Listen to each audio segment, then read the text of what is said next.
Tonight was WWE's third straight night at the Yuengling Center in Tampa. They had Saturday night's main event. They had NXT Battleground, and tonight it was Monday Night Raw. It was actually supposed to be 4 shows in a row, but NXT didn't sell very well tomorrow, so they moved that show over to the Performance Center. So tonight was the end of their little mini residency, and we had our first look at the new trio of Seth Rollins, Bronson Reed, and Bron Breakker, the new Paul Heyman guy.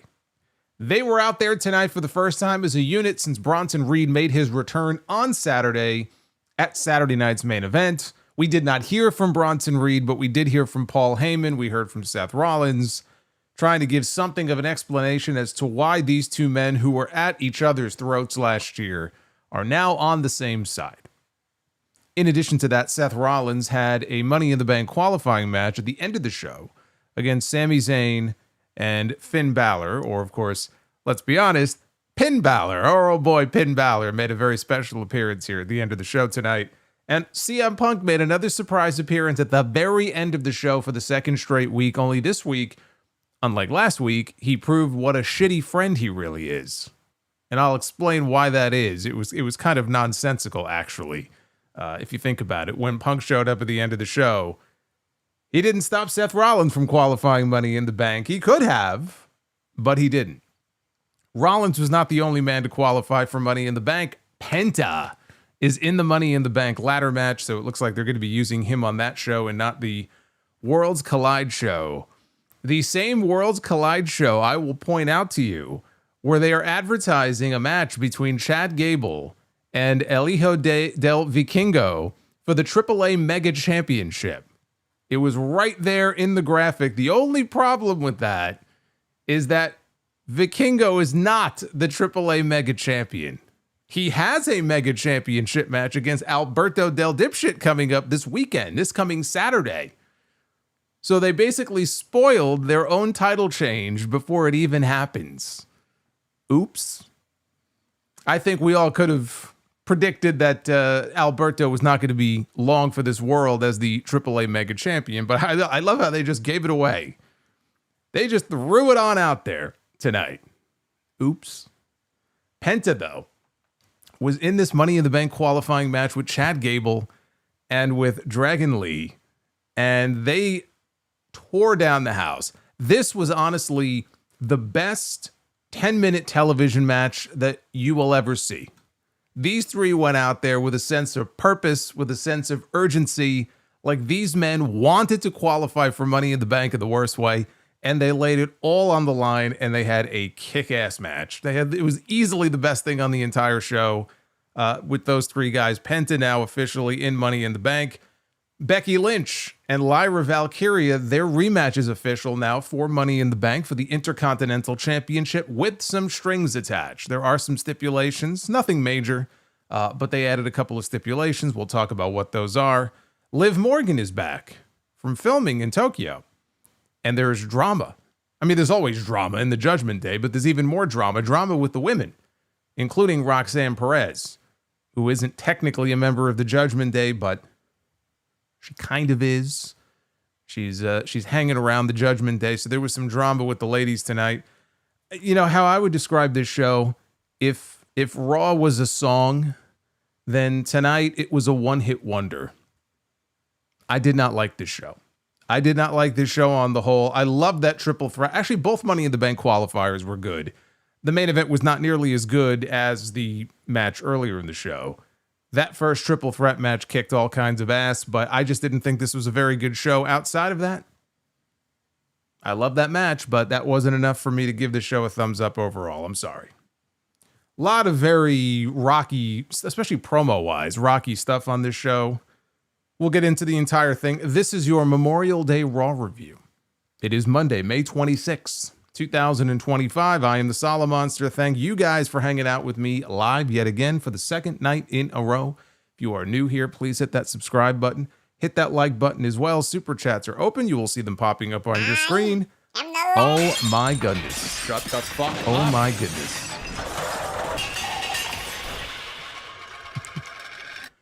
Fuck that tree. Solomonster did not like this show with green eggs and ham, said Sam I Am. I didn't really like the show with green eggs and ham or anything else you want to feed me. I'll eat it. I'm always hungry. But it doesn't matter what you feed me. My opinion of the show is not going to change. So yes, I'll be reading these super chats that you see a little bit later on. Get them on in. We always have fun. We'll hang out. I mentioned that we hung out last night here on the channel. There is a full review up for AEW Double or Nothing. It was very, very late when we went live last night.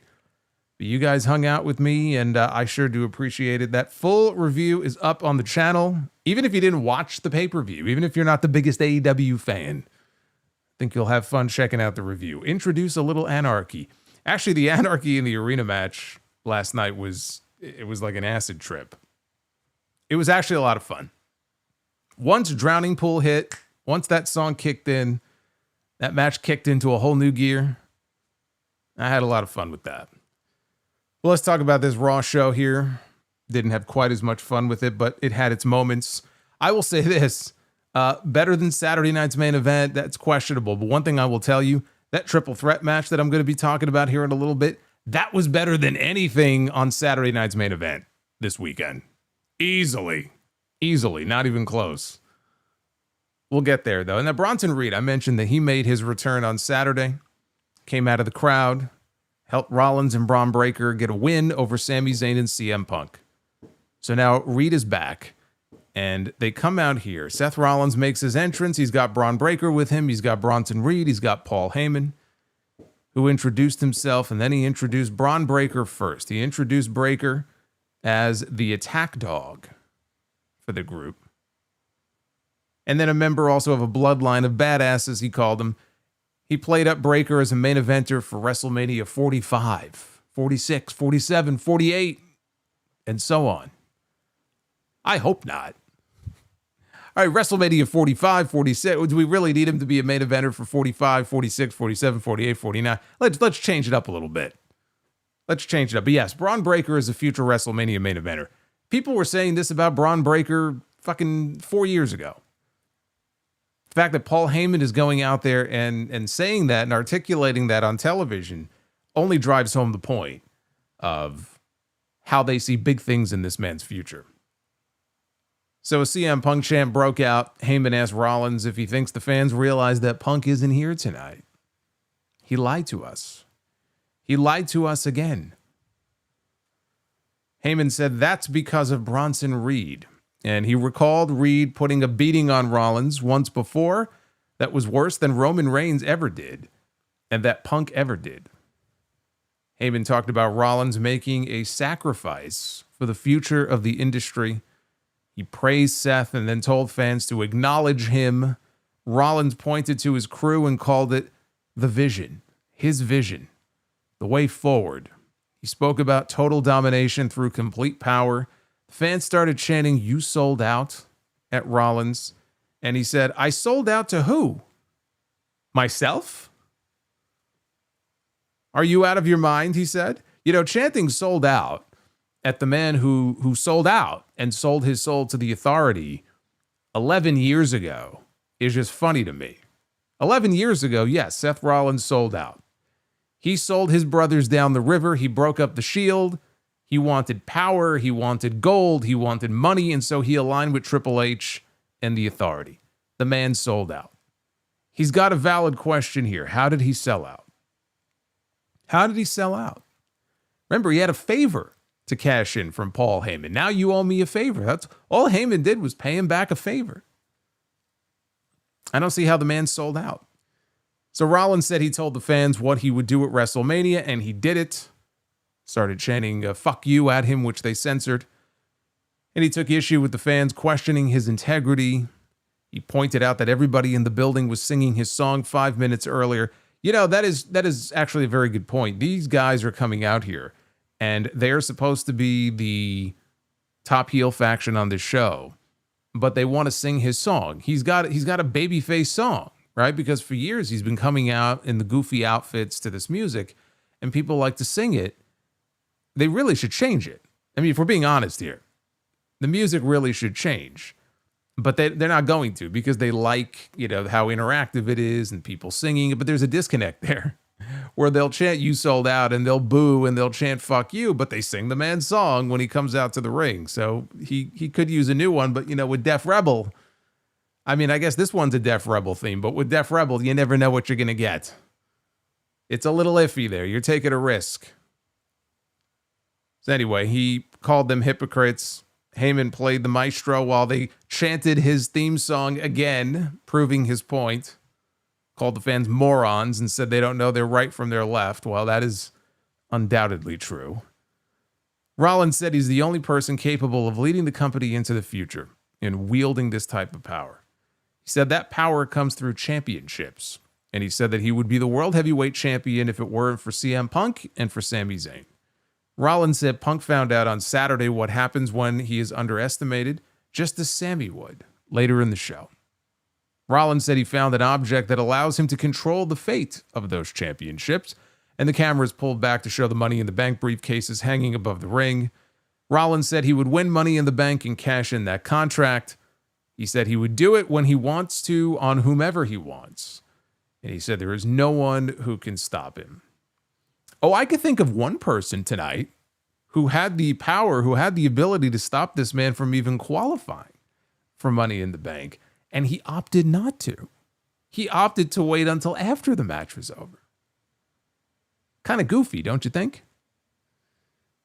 Heyman in this promo, I was waiting to see what they would say with respect to Bronson rejoining the group. And they really didn't spend a lot of time on it. They did briefly address it. Heyman said Rollins made a sacrifice for the future of this industry. So it was a very basic explanation about the two of them now working together. I mean, at least they addressed it. There could have been more meat on the bone. We could have heard from Bronson Reed. He said nothing. He and Braun Breaker, they just stood there in the background. Otherwise, a very basic promo segment, but I thought they looked great together in the ring, as a new trio. And Reed and Breaker, they were out there dressed identical. Like they looked like Secret Service agents. They were out there in their shades and their suits. Honestly, if you remember, I mentioned Rollins selling out 11 years ago. When he joined the Authority, you remember he had J&J Security, Joey Mercury and Jamie Noble, who would also be out there in their suits every single week. This is basically like a bulked up version. They look like a bulked up version of J&J Security. So I think they would be well suited to kind of differentiate themselves in some way, distinguish themselves from one another. But otherwise, I really like Reed being added to this group. I'm glad he's back. I really wasn't expecting him back this soon. He's another big name they can add to the mix now. He's been gone for a while. And he's back in a prime spot. When you leave, you get hurt, you're gone for so long. You don't know when you come back, is that spot still going to be there? Are you going to be in a better position than you were before you left? Are you going to be in the same position, in a worse position? He's in a good spot right now. So I like the makeup of the group, and I honestly don't even think they need to add anybody else right now. 6 months from now, maybe they add another person. I just don't think it's necessary. 3 is enough right now. So I like the group. Now we'll see, as far as Reed, who they program him with. Is he just going to be a background player for now? Is he going to do tag team matches with Bron? That we don't know. And we still don't have a name for the group. They haven't really come up with a name for this faction yet. Maybe we can come up with a name for them. Float the best names in the chat. We'll see if somebody can come up with a good name for this group. Then we had the match of the night, the highlight of the entire show, my favorite part of the show. Our first of 2 Money in the Bank triple threat qualifying matches. This one including Penta, Dragon Lee, and Chad Gable. And I was not expecting this match to go as hard as it did. But holy shit, it was great for the time that it lasted. They showed Vikingo in the crowd, and they plugged his match with Gable at Worlds Collide on June 7th, which again is being billed, according to their own graphic, as a AAA Mega Championship match, which spoils the fact that Vikingo is likely winning the AAA Mega Championship from Alberto El Patron this weekend. So this started with Penta and Dragon Lee uniting to take out Gable right at the very beginning of the match. Their alliance was brief. So there was a very scary spot early on. Speaking of scary, the Memorial Day fireworks. I don't know if you can hear that, are going off behind. It's like the 4th of July outside. Scared me a little bit. It's like World War III outside. It was a very scary spot early in this match where Penta, he powered up Dragon Lee onto his back in like a backpack position. And he also went to go lift up Gable for a double underhook at the same time that he had Dragon Lee on his back. Now, it looked cool, but I'm also looking at this and wondering, like, what is the end result of this? What's he going for here? How is this going to end? And I'm fearing for this man's life because he's got Gable, upside down.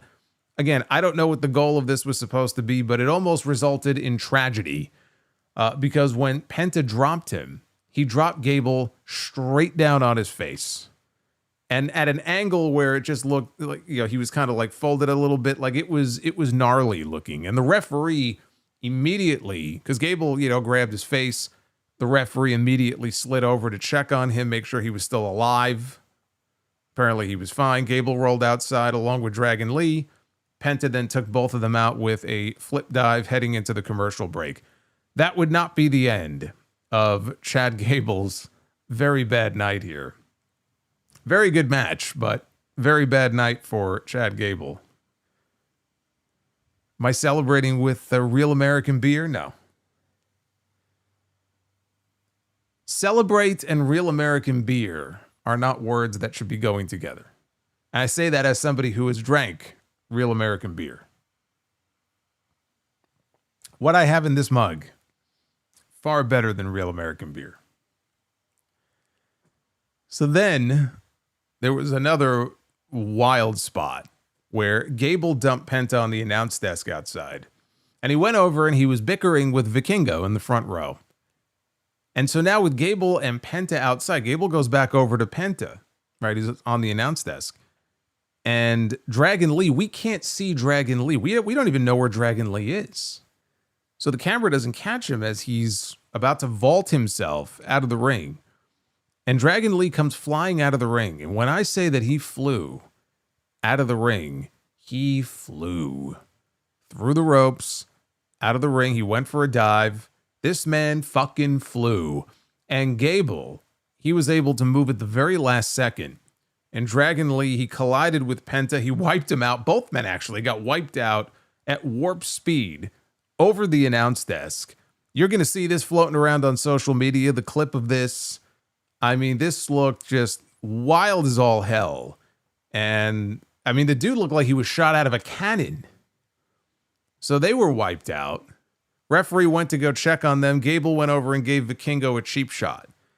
He would pay for that later.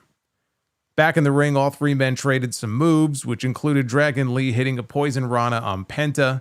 Gable hit both men with a double German suplex. Again, Gable is just, he's not the biggest guy in the world, but he is deceptively strong. So he took both of them down. Then he went up and hit Penta with a moonsault, only for a 2 count. Gable gave Dragon Lee an overhead suplex into the turnbuckles. As Lee came charging in, he launched him into orbit. And he collided with the turnbuckles, and then he set up for another moonsault when Vikingo... Now, again, it's a triple threat match. So anybody can get involved here. There's no disqualification. He took a cheap shot at Vikingo earlier. Vikingo's not going to take that lying down. He hops the barricade. He gets up on the apron, and Vikingo gives him a kick to the face. He kicked this man in the fucking face, and you could hear it. Now Gable falls backwards. He's upside down. He's trapped at a tree of woe. And he's touching his nose. He's feeling around. And I'm looking to see, did he really, potato him with that kick? And I don't see anything at first. But Gable's, feeling around to make sure that his nose isn't broken. Is he bleeding? I don't see any blood at first. Then you see the blood. Dragon Lee comes off the top. He gives a double foot stomp. Penta then delivers a Mexican destroyer to Dragon Lee. That takes him out of the picture. And he follows that with a Penta driver to now a very clearly bloodied Chad Gable. Yes, Daddy Ugarte says the old King Cuerno dive that Santos Escobar used to do in Lucha Underground. Dude, somehow this was even faster. He was going even faster than King Cuerno used to. But yeah, Gable, obviously that was a hard way, some hard way blood that he had on his forehead. He was the victim of the Penta driver, and Gable got the win to qualify for Money in the Bank. This was one of the best 10-minute television matches that you will ever see. People talk about the match from the King of the Ring in 94 with the 1-2-3 Kid and Owen Hart. And legit, it was maybe a 3.5-minute match. One of the best 3.5-minute matches you'll ever see. This was one of the best 10-minute matches that you will ever see. And honestly, the best of the Money in the Bank qualifiers so far. Male or female.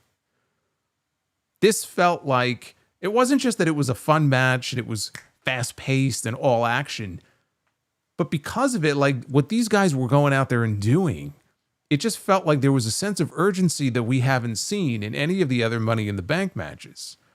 And it felt like these guys were desperate and determined to go out there because they realized that this could be a life-changing moment for them, right? Money in the Bank should be a big deal. You want to qualify because if you qualify and you go on to win the briefcase, you're almost guaranteed to become a world champion. So it felt like they realized the significance and the importance of this match and what was on the line. And they were laying it all out there. And then the match itself, of course, it was just a ball of fun. This was great. It sucks for Gable because he almost died on that first move. And then he got kicked in the face and he was bloodied up. So he did not come out of this match unscathed. And he did the job to top it all off. He got fucking pinned at the end of it. But man, this was better than anything I saw on that Saturday night's main event show. And so the updated Money in the Bank field on the men's side now, as of this moment, LA Knight, Solo Sikoa, and Penta, with 3 spots left to fill, one of which would be filled by the end of the show tonight. This was great. It was all downhill from here. Backstage in the Judgment Day clubhouse, Roxanne Perez showed up with a tray of chicken nuggets for Dominic Mysterio. I wish I had a Roxanne Perez showing up with a plate of chicken nuggets at work while I'm working here. That would be nice. But she shows up with a tray full of chicken nuggets for Dom, and she said, "Oh, your shoulder." He had his Intercontinental title over his shoulder. She goes, "Well, your shoulder looks a little tight." I am the Shut the fuck up. Havili again. Fuck that tree. Man, Havili is sitting under the learning tree tonight. Thank you, Havili. She starts to massage Dom's arm. And Liv Morgan just so happens to return. We haven't seen Liv Morgan in about 3 or 4 weeks. And at this exact moment, Liv Morgan returns. She sees what's going on here. She does not look very happy at all. She's very, very displeased, clearly, with what she is seeing. And Roxanne tried to introduce herself. Liv didn't want to have any of it. Balor in the background had a big smile on his face. He was enjoying the drama. That's like me when I'd be flipping around back in the day and I would come across, not even Jerry Springer. I'd come across his old sidekick there, security guy. What was the guy's name? Steve Wilkos. You come across one of these trashy ass shows, right? And you can't help but just stay on it for a little bit. See what's going on here. And there's all this drama and I got like a big smile on my face. Like, these fucking people can't be real. And to be honest with you, in most cases they weren't. They're paid actors, but you still watch. It's still, you can't help but turn away. It's like, an accident on the highway or something. Balor's in the background. He's giggling. He's smiling. He's enjoying this. Some people just like to watch the world burn. That's Finn Balor. So he's having a good time. Now, Liv said, Raquel kept me up to speed on what's been going on around here. And she said that she found some things to be very interesting. And she would be addressing those things after she goes and talks to Adam Pearce about getting herself a Money in the Bank qualifying match. So Morgan and Rodriguez, they left the room. Dom said it was great that Liv was back. And Balor just looked like a little kid. He looked all giddy. He's like, yep, sure is. So then we had Rusev against Akira. Oh my God. Havili. Shut the fuck up. Oh my God. Fuck that tree. You know, we've had more Chris Jericho on this show tonight than we have had on AEW television in the last probably 5 or 6 weeks. I've been enjoying the little respite from Jericho on AEW, but he's turned up here. Thank you, Havili. We had Rusev against Akira Tozawa. Rusev won in less than a minute via submission with the accolade. That was it. I mean, they spent some time, promoting this match, like 2 weeks, and making you think like it would be a little more competitive than it was. In reality, this was exactly what it needed to be. Rusev should not be struggling against Akira Tozawa. But I don't know, the way they've been promoting it now, I just thought maybe it would go a few minutes. And they're like, nope, he's going to murder this man. He's going to submit him. And that's going to be the end of it. And that's exactly what happened here. Now, he would not let go of the hold after the bell rang. And so Sheamus came out. And this is your occasional reminder that Sheamus's music sucks. And he needs to go back to his old music. I'm not even talking his old music. I'm not talking about, Lobsterhead. I'm talking about even Hellfire. Like, he needs to go back to his old music yesterday and get rid of whatever this generic garbage is. I wonder how many people, it's got that Irish kind of, theme to it. Like, I knew, but I do wonder, like, how many people in the crowd knew, like, when that music first hit, who the music was for. I wonder. You have to imagine that there's a number of people who were like, wait, what? Like, their brain is trying to process, like, who is this? And then he comes to, oh, it's Sheamus. Get rid of it. Sheamus and Rusev, they faced off until Rusev left the ring.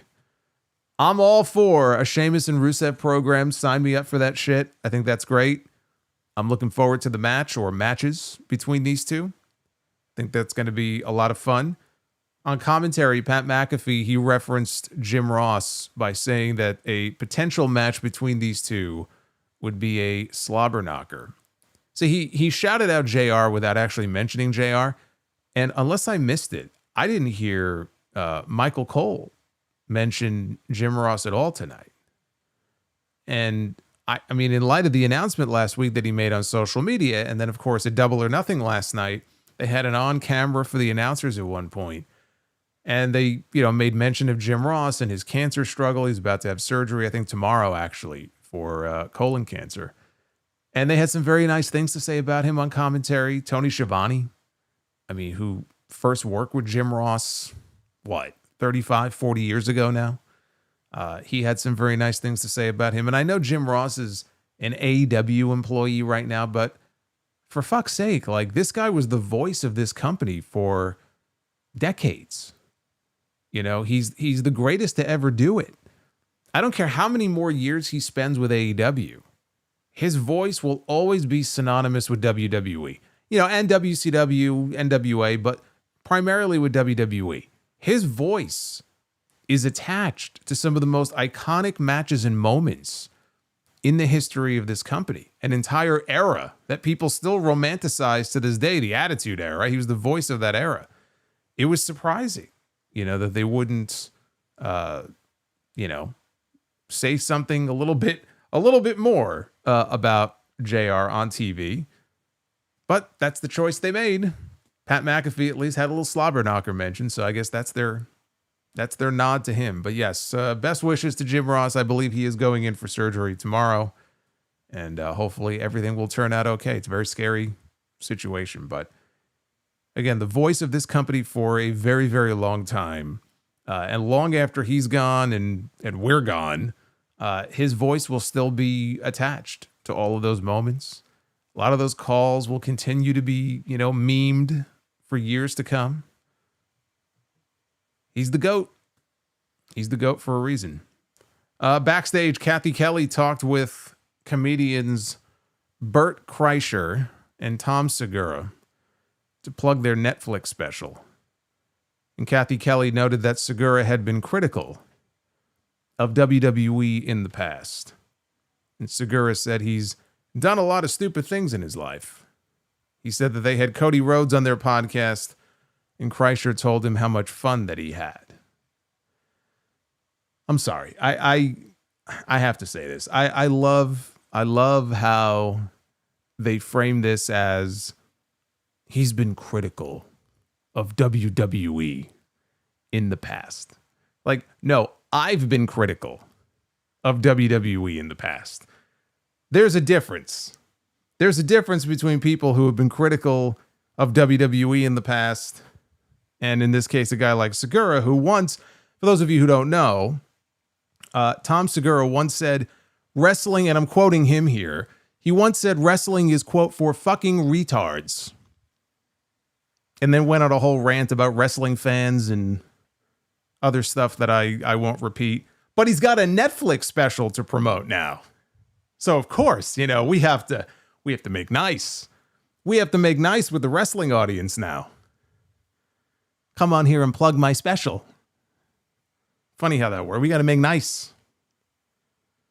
Kreischer got distracted by something off camera because he was excited, it turns out, to see the War Raiders nearby. So he removed his shirt, he posed with them, they chopped him, his chest was very red. Whatever. Sami Zayn met with Jey Uso in the back. Zayn was tired of hearing all the talk from Rollins and his crew and said he regretted not going out there in the opening segment to confront them. And Jey told him that would have been a very bad idea. And he advised him, go out there, win the Money in the Bank briefcase. And if there was any trouble tonight, I got your back. You don't have to worry about that. I got your back. Shill, shill, shill. Row, Roman Reigns row, gently row. down the stream. Row, Roman Reigns gently down the stream. Yeah, I know. Quizzical says wrestling fans have issues, but yes, they do have issues. But it's very different when you go out and you say something like that and talk about how, wrestling fans don't like it when people use the word fake, which of course it's very misleading because it's not that people, it's not like wrestling fans are upset in most cases anyway. It's not like wrestling fans are upset because they think wrestling is real. Although I don't doubt there may still be some people in this world who do believe that it's real, who are above the age of 8. But, there's a lot of wrestlers who don't like it when people use the word fake for all the obvious reasons, because there's a lot about wrestling and what they do and the injuries and the bumps and the bruises that is very much real. So it's a very divisive, very polarizing term for that reason. I think that's what his whole diatribe years ago was in reference to. But, talking about wrestling fans and how fucking, slow and stupid they are and on and on and on. And then to just see him on Raw shilling his special. Well, hey, everybody makes mistakes. Watch my show. Fuck off, dude.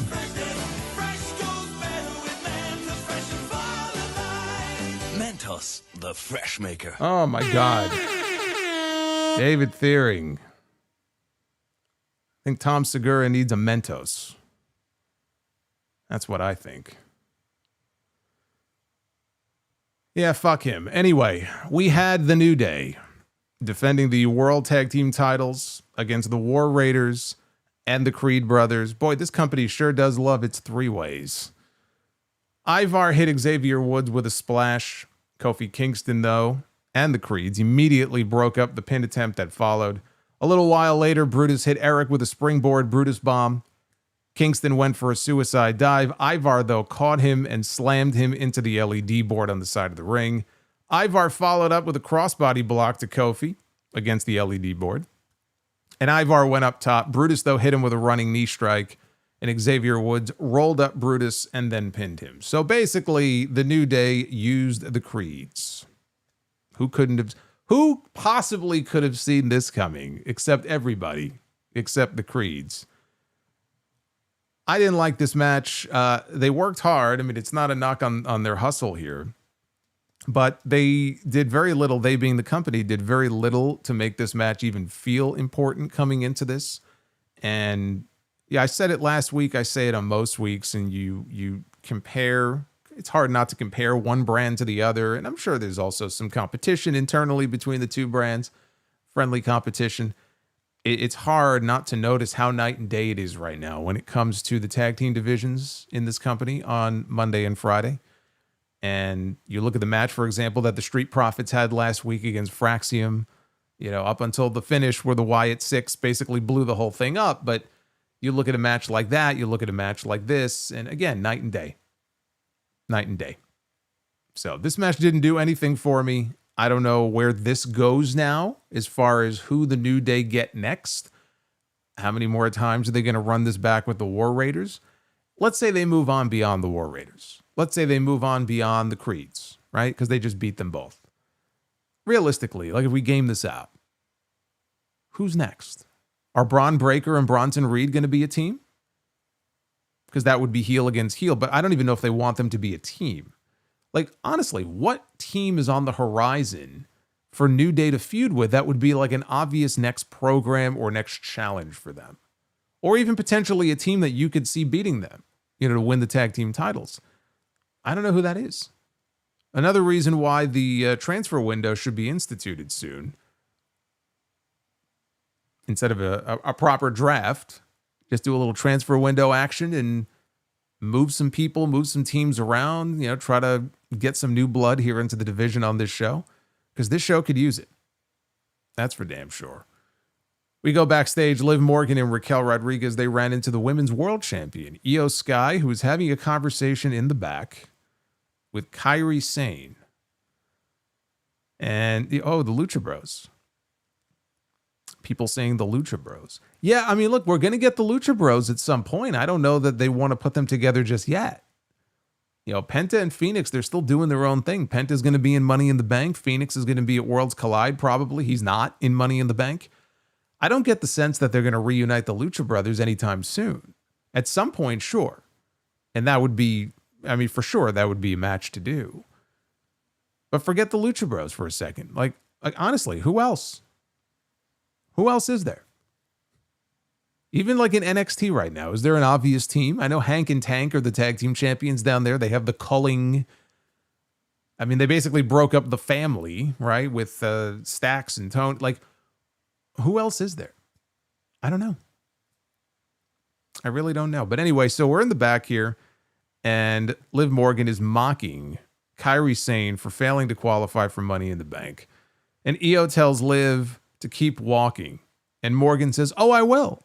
I'm going to keep walking right into Adam Pearce's office to get myself a qualifying match for Money in the Bank." Kairi then challenges Liv to a singles match for later in the show. So I don't know what that means for Liv's qualifier because she did not have a Money in the Bank qualifier on the show. I know that they have, I believe, 2 spots left open in the women's Money in the Bank match, one of which will be filled on Friday because they're going to be having a qualifier with Nia Jax, Naomi, and Jade Cargill. So I think there would be 1 spot left open. I would assume that maybe that women's match will be on Raw next week. It wouldn't be a SmackDown match. So they didn't announce anything, though. So we'll have to wait and see if Liv Morgan ends up in another 3-way match next week. After this, we had still the World Heavyweight Champion coming out of Saturday night's main event, Jey Uso. On his way to the ring, he enters through the crowd. His promo, though, quickly interrupted by Gunther, who is now the number 1 contender officially. He is the next contender. He is the number 1 contender for the World Heavyweight Championship. And he congratulates Jey on his 15-year anniversary in WWE. He congratulates him on winning in his first title defense coming out of WrestleMania, beating Logan Paul this weekend. He said Jey has already held the title longer than he expected. And he could see that Jey wanted to be the captain of the ship. Because there's a lot going on. When Jey's friends needed him, he was there. No questions asked. Those were great qualities for a human being. But they're terrible qualities for a champion. He said he was champion for almost a year because the only person he cared about was himself. He didn't think Jey had the intellect to understand how to carry himself as a great champion. When they wrestle in 2 weeks, Gunther would make things right. He would relieve Jey of his position, choke him out, and put the title back around his waist. So then it was Jey's turn. And the fans were yeeting after every word. And so he waved them off. Basically said, silencio. And they stopped yeeting. They actually respected his wishes. And he said he went to go, say a few more words, and they weren't yeeting after every fucking syllable and after every word. And it's like, okay, cool. He's got them now, right? He's got their attention. The problem is, he didn't say anything. He had nothing of note to say here. And whenever something would come out of his mouth, he was still talking in syllables. Like, dude, you got them. You waved them off and said, when I see him wave them off and say, look, I don't want you to yeet, I take that to mean that he's going to cut a serious promo right now. And he's had a few. Like, I know he's got it within him to pull it out of him every now and then. So I was waiting to see what he was going to say.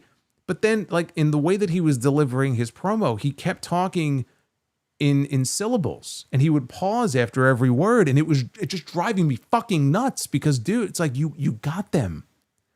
But because he kept talking in that same style, it was almost like if I were in the crowd, I would be wondering, like, does he want us to yeet? Like, the way he's talking and pausing after every word, it was like he was giving them an opening to keep doing the yeet shit. I'm like, dude, this is the time for you to talk like a normal fucking human being and cut a promo on this man. And he paces back and forth. I'm surprised that there wasn't a divot in the mat. He was going back and forth so many times, and he's staring at Gunther, and he's not saying anything. Like, there was a period of time where it felt like 30 seconds went by. Like, it felt to me like Jey experienced a blue screen of death, and he needed 30 seconds to reboot the system. It was as if he just lost his train of thought and forgot what to say. I'll guarantee you that's exactly what happened. Whether it was nerves or whatever, he forgot what his memorized lines were. He forgot what he was supposed to say. And he was just stalling, trying to figure out what he was going to say next. This is not the first time this has happened to him in a promo, by the way. So then finally he starts talking. And he says that he had friends and family and he fought for them and they fought for him. He was fighting, though, for more than what Gunther was fighting for. He fought for the fans' support, and he would make Gunther tap out again in Phoenix. Whether he got flustered or just legitimately forgot what he was supposed to say, which I'm almost positive that's what happened here, this was a terrible promo. I thought this was awful. Not Gunther. Gunther was fine.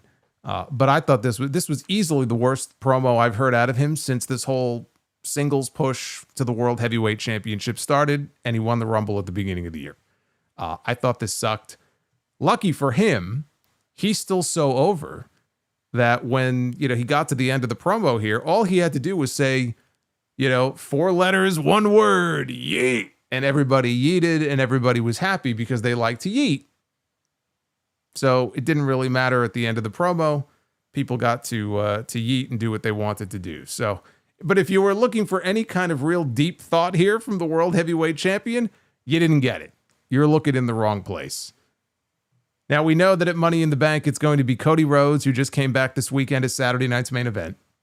It's going to be Cody Rhodes and Jey Uso teaming up to take on the WWE champion, John Cena, and Logan Paul. And let's hope it stays that way. Because there's always the chance that Travis Scott could be worked into this in some way. I still see his name being floated around. I'm sure we'll see him again. We'll hear Fiend. We'll hear Fiend at some point. I don't know when. Maybe Money in the Bank. Hopefully this tag match stays as a tag match. 2-on-2. That's official for Money in the Bank. 2 nights later, on June 9th, Raw comes to Phoenix. We know Jey Uso will defend the World Heavyweight Championship regardless of what happens on that show against Gunther. They're going to have one more match. Hopefully this will be it. This is going to be the 5th match now between them? Right? They had the King of the Ring match last year in the semifinals that Gunther won. They had an Intercontinental title match that Gunther won. They had a World Heavyweight title match on Saturday night's main event that Gunther won. They had a WrestleMania match that Jey won. Yeah, so this is match number 5. That's it. Done. Finished. Only question is, what happens on that show? Sadly, I don't believe Gunther is winning the World Heavyweight Championship back. I would love to see it. I don't see that happening. But there have been a lot of rumors about Goldberg's retirement match or when it is going to happen. We now know that Saturday night's main event, the next one, is scheduled for July 12th in Atlanta. Goldberg did confirm last week on a podcast, maybe it was his, I don't remember where. Actually, he was giving an interview. That's what it was. He was giving an interview to My San Antonio. And he confirmed the match is happening somewhere in the South. And I said, well, that's either going to be in Atlanta, because he's got ties to Atlanta, or it's going to be Texas, because he lives in Texas right now. Then they announced that Saturday night's main event is going to be in Atlanta on July 12th. And we know it's not going to be at SummerSlam, his match, if it's going to be in the South, because SummerSlam is in New Jersey. Which makes me wonder if that's where Goldberg has his final match. If it's going to be against Gunther, his title match is on June 9th. The Goldberg match could potentially be about a month later. That would be around the time that Goldberg would be returning to set up whatever this match or program is going to be. So we may well see Goldberg on that June 9th Raw. He may still factor into this in some way. I still haven't quite figured out how or why. It could just be that, Gunther loses straight up again to Jey Uso. And then after the match, Goldberg appears. Again, I don't know why. I haven't exactly figured out how they get there. That still seems, though, to me to be the likeliest destination, though. Goldberg and Gunther. I mean, he still has to be the favorite, right? As far as his final opponent, we're getting kind of close. June 9th, I think, is where they may shoot the angle on that show. We may get our answer on that show.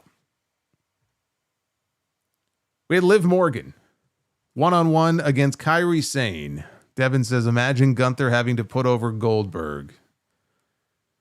Yeah, I think to say that would be a mistake. I don't know that mistake would even be a strong enough word. If Gunther goes in there and loses again to Jey Uso, and after that goes on to lose to Goldberg, I mean, they've lost the plot. I don't even know what to say to that. That would be the stupidest fucking thing they could possibly do. If they want Goldberg to go out on a happy note and win his retirement match, or he wants to win his retirement match, then have him wrestle somebody else. But not Gunther. So no. Gunther cannot lose to Goldberg. Fucking kidding me? We can't have that. It's not happening. Liv Morgan against Kairi Sane. There was a battle on the apron that led to Liv hitting a sunset flip powerbomb outside the ring. Man, she folded Kairi up on the floor hard. After a break, Kairi hit a flying forearm off the top for a 2 count. Liv followed with a flying code breaker for a near fall. It looked like 3, or it could have been 3, and so the crowd told the referee she sucked.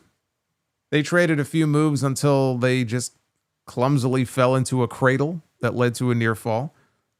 And so this was the point, that sequence right there. They went from one spot where, I mean, I'm going to shit all over this match, but just to show you I'm not the only one, it's bad when on commentary, you go from one spot here where Michael Cole calls it a strange sequence to the very next spot on commentary saying, Kairi really didn't get all that. No, she didn't. That tells you exactly what kind of match we had here. When even the announcers, they really can't cover it up. So they try to be very diplomatic about it, but they really can only do so much.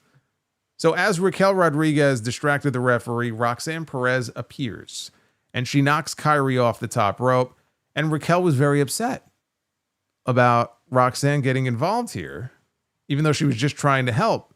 And I'm watching this, and I'm like, so you mean to tell me that this was supposed to all be part of the plan?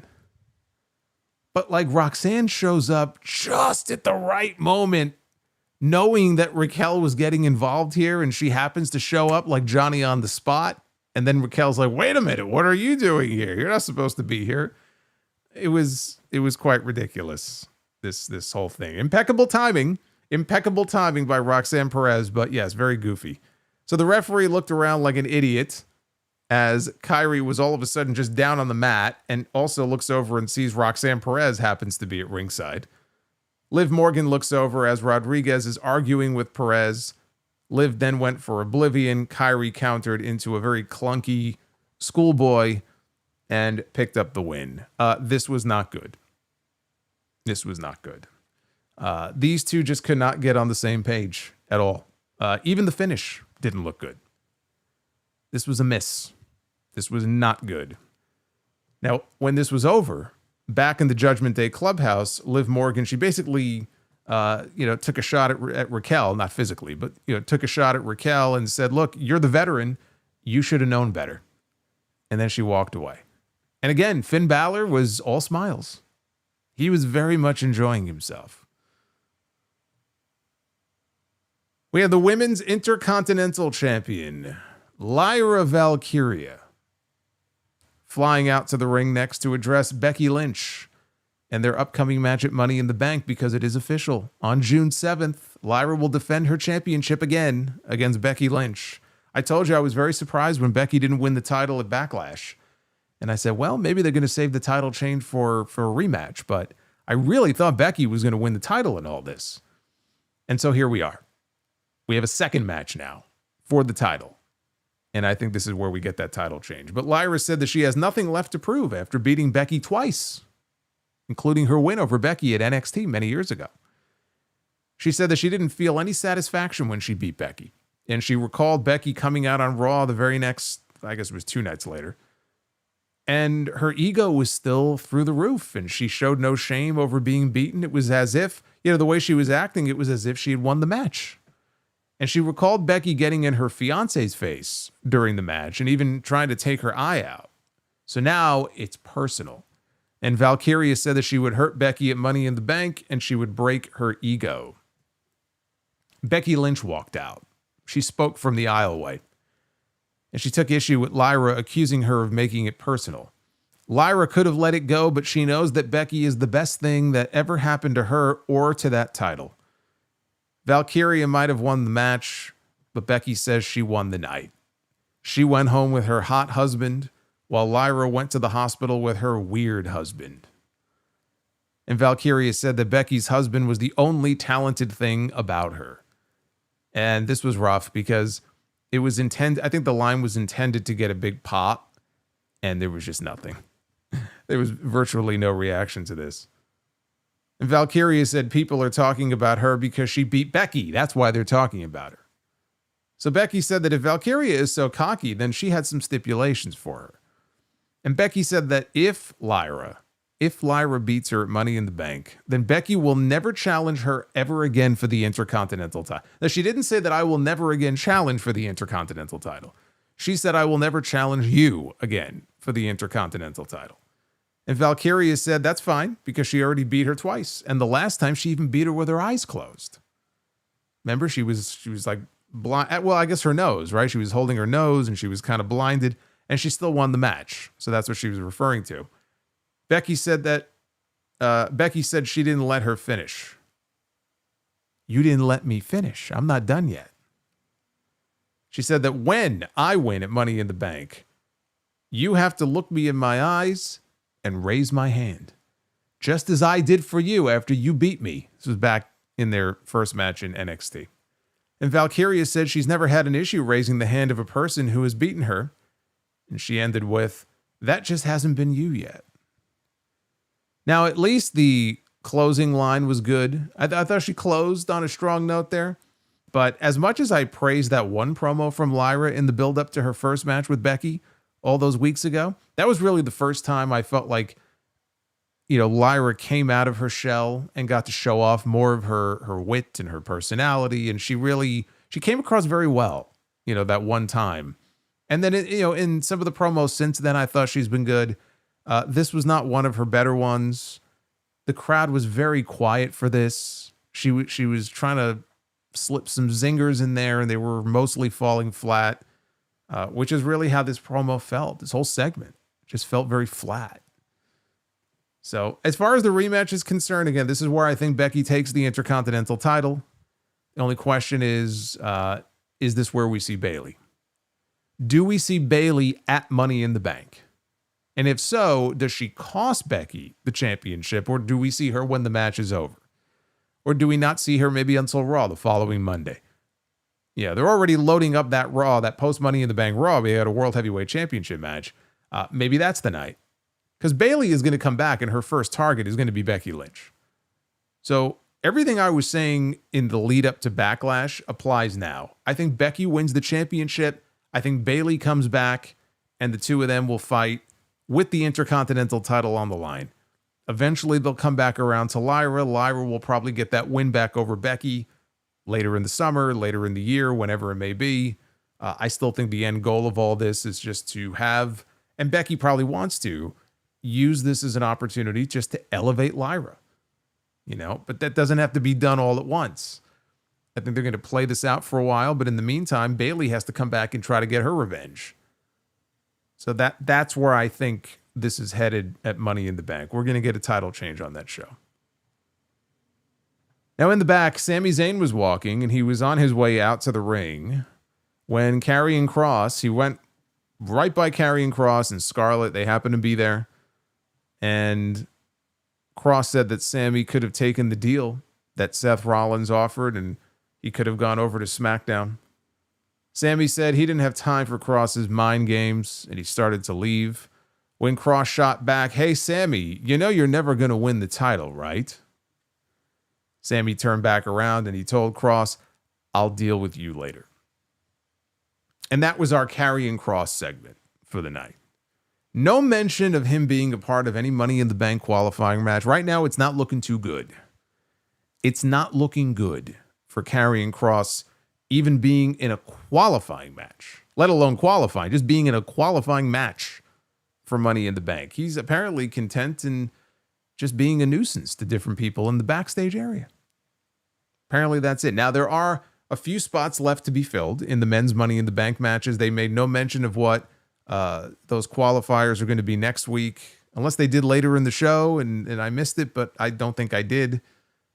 They didn't really announce what those matches are going to be, so it is still possible that Karrion Kross could end up in a qualifying match, but no indication of that here. And they closed the show with another Money in the Bank triple threat qualifying match, this one with Seth Rollins, Sami Zayn, and Finn Balor. After a break, Sami hit a sunset flip powerbomb on Rollins, had him beat. Balor, though, broke up the pin. A short time later, Zayn crotched Balor on the top turnbuckle, and then he superplexed him. Rollins then landed a frog splash on Sami, and all three men were down, heading into yet another commercial break. This was the second commercial break here of what ended up being a 20-minute main event. Rollins called for an alliance with Balor. He said, "Oh, you and me, we'll work together to take this guy out. Then you and me can go head to head. Let's work together." Balor said, "Okay." So they teamed up very briefly. Zayn fought them off. He dove over a charging Balor, rolled through right into the waiting arms of Seth Rollins, who hooked him for a pedigree. Zayn, though, backdropped him out to the floor. Balor put Zayn down and he covered him. Rollins, though, got back in just to break it up in time. Rollins hit the pedigree on Balor and he covered him. Sami, though, hooked Rollins into a pin for a near fall. So Rollins did finally hit a pedigree to Sami Zayn, and he covered him for a near fall. Zayn and Rollins, they countered some moves. Ultimately, Sami won out. He hit a blue thunder bomb for a very good near fall. Zayn hit an exploder to Rollins into the corner, and he went for a haluva kick. But Balor cut him off with a sling blade. Balor drop kicked Zayn into Rollins. And then he went up top for the coup de grace that Kairi was in this match. Zayn. We have Kairi Sane and Sami Zayn. You have to ever bring back the mixed match challenge. Those two could be a tag team. So he went for the coup de grace. Zayn avoided it. But Balor didn't roll through. Normally when he misses the coup de grace, he might roll through. Instead, he was lying face down, and he was in prime position for Seth Rollins to fly in and hit the stomp. But then Sami immediately caught Rollins with a haluva kick, and he went for the pin when Bron Breakker showed up. And he pulled Sami out of the ring. Bronson Reed also arrived. He did some damage. Jey Uso, here to back up his boy. He appeared. He was on top of the barricade at ringside. He dove off onto the heels. He doled out a bunch of super kicks. The numbers game, though, was too much. And Reed took out Sami with a splash up against the ring post. Dominic Mysterio appears. Now, they've made a story out of this on commentary for several weeks now, that whenever Finn Balor is out there, Carlito is there, JD McDonough is there, he's got backup, but Dom hasn't been there. But now Dom is here, and he has a chair. And Dominic slides the chair into the ring, but instead of sliding it directly to Sami, or directly to Finn, directly to Finn, well, if he slid the chair to Sami, I guess that would be the end of the Judgment Day.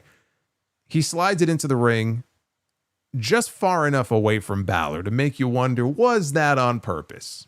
Did he do that on purpose, or was that an accident? Right? We don't know. Balor goes to crawl towards the chair, and he gets over to the chair. And when he does, Seth Rollins delivers a stomp onto the chair, and he pins him to qualify for Money in the Bank.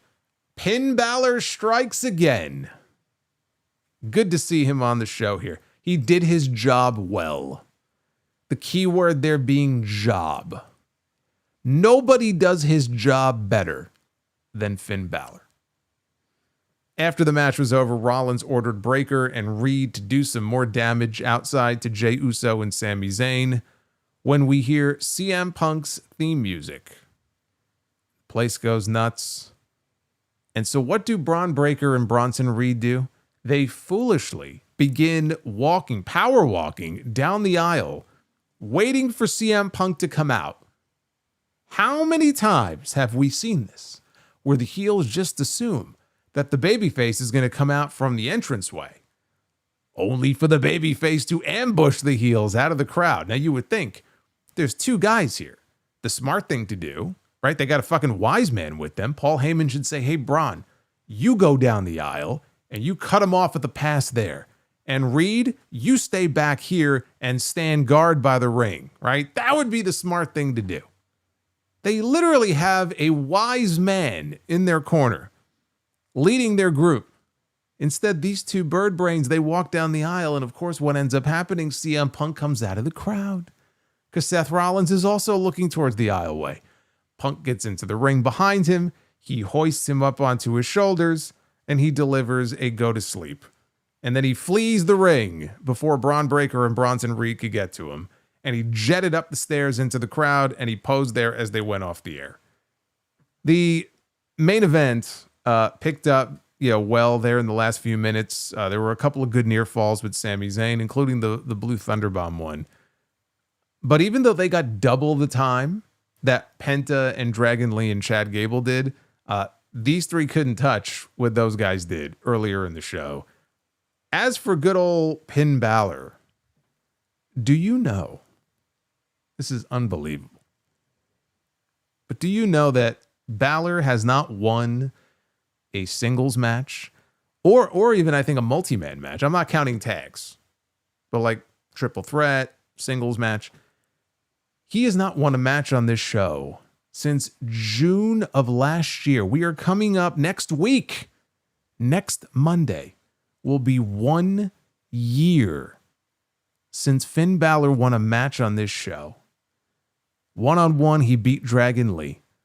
I couldn't find any evidence of him winning another singles match or multi-man match since then. Certainly not a singles match. So when I come on here and I call him Finn Balor, like, there's a reason for that. And I know most of you are well aware of that because you watch the show week to week. You know this guy gets jobbed out every chance they get. But for the few people that don't realize, I've been calling him Finn Balor for years now. I know now it's the thing to do, but like I've been calling him. Look, it was when Bray Wyatt at one point, I used to call him the eater of pins because he would talk a big talk at his promos and then he would go out there and he would fucking lose every big match. Didn't matter who it was against. And Finn Balor is treated much the same way. he's pinned Balor. They should put that, if they give rings now, but if they still gave plaques for Hall of Fame inductions, it shouldn't be a plaque to Finn Balor. It should be a plaque to Pin Balor. Like that should be part of his Hall of Fame induction. It's crazy because he's still in like a prime spot on the show. Sometimes he's even in the main event. The Judgment Day thing is still rocking every single week. They're still milking this thing for all it's worth. And he gets television time consistently every week.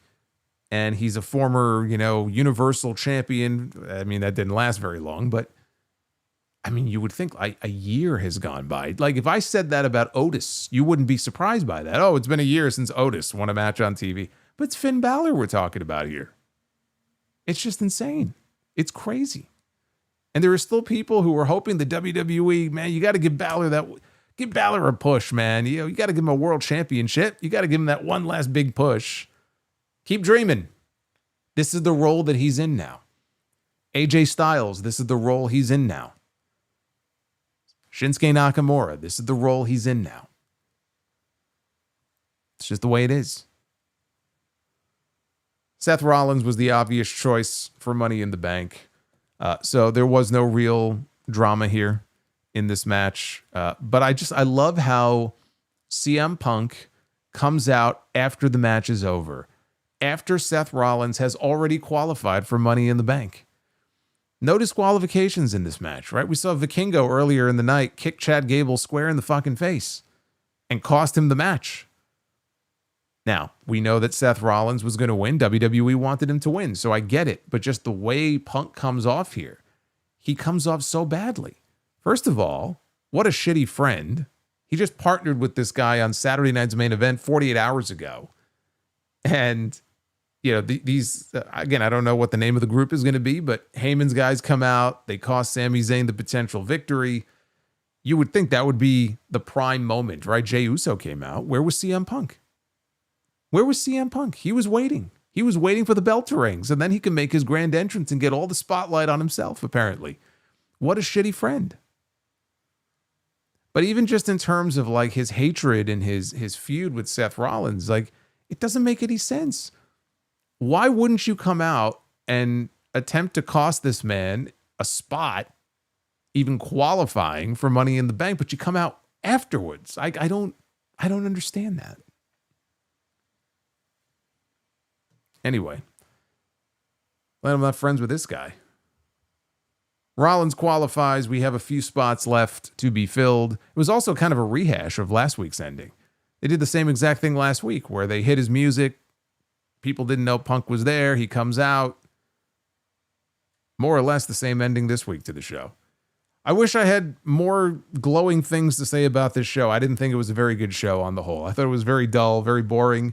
Promo work was, I don't know, something was off tonight with a lot of these promos. The two Money in the Bank qualifying matches were the best parts of the show. The first one was better than the second one. That match was fucking great. Easily the highlight of the night. Better than anything I saw on Saturday night. I'll tell you that. But the rest of this show was very, very missable. Very missable. Let's take a look at the Twitter poll. What did you think of Raw after Saturday night's main event? 77% thumbs up, 23% thumbs down for tonight's show. And that bar gets lower and lower. At Solomonster, go ahead and vote. Man. Let's take a look at your messages here. What you thought of Raw and everything else. Coming off a lot of wrestling this weekend. Wrestling overload. We're about 15 likes away from 400. So if we hit 400, we will be the booker. So get those likes up. See what we can do here. The Real CS. We're going to start with our boy, the Real CS. Starting us off here tonight on the Super Chats.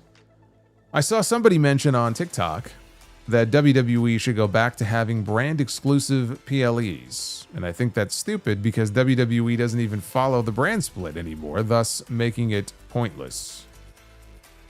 Well, you just answered your own question. That is very stupid. Yeah, I don't want to see brand-exclusive PLEs. I think that's a bad idea. Honestly, it was a bad idea even back when they were a little more respectful of the brand split rules. It was a bad idea even then, and there's a reason why they didn't last very long. Havili, most shocking loss of Gunther. Most shocking loss he means of Gunther. Sami, Jey, or Ilya Dragunov. His most shocking loss? His most shocking loss was Sami Zayn at WrestleMania last year. Like, Jey Uso had to win this year. There was nothing shocking about Jey Uso beating him on the show. Like, Gunther had already beaten him 3 times. And they were building up the Yeet Man and everything. Like, it was pretty clear he was winning the championship this year. Sami Zayn, though, I really thought Gunther was going to beat Sami last year. When they had Sami be the first one to beat him on the main roster, I was I don't want to say shocked, but I was surprised.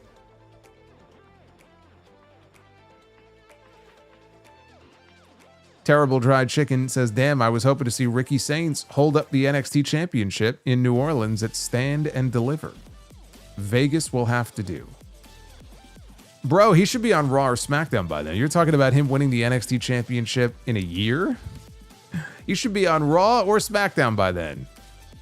Not fiddling around in NXT. Also, I know it's the Raw on Netflix, but I'm renaming it the Judgment Day on Netflix. They get so much TV time, they might as well get their own show. Don't give them any ideas.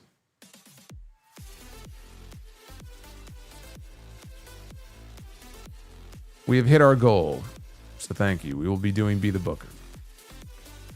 Josh Carlos 98. If they add a 4th member, what about Dragunov? They don't need to add a 4th member. It's unnecessary. Dried Chicken says, let's put this out there in the universe and will it into existence. Karrion Kross and Scarlett join the Seth Rollins faction. No. No. How about we put this into the universe? Karrion Kross and Scarlett get an actual story on the show that leads to actual matches and segments and promos, not just in the back, but also in the ring, and, you know, them actually doing things on the show. Let's will that into existence. Karrion Kross joining Seth Rollins. He says he has nothing to lose. It's unnecessary. Joseph Stewart, prediction, Dom and Liv against Finn and Roxanne, maybe at SummerSlam. Oh, I could see that. Yeah, I could definitely see that.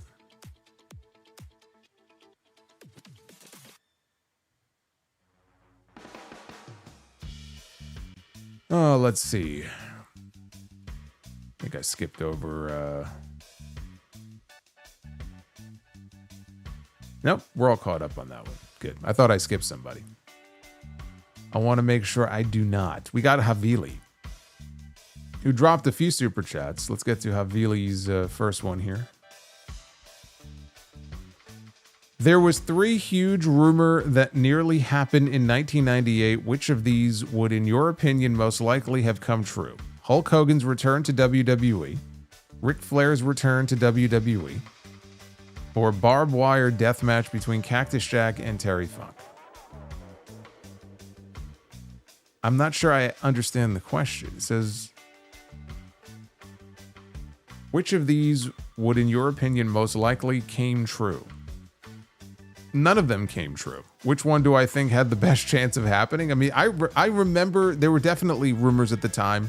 I read about them that Hogan was going to be returning to WWE in 98.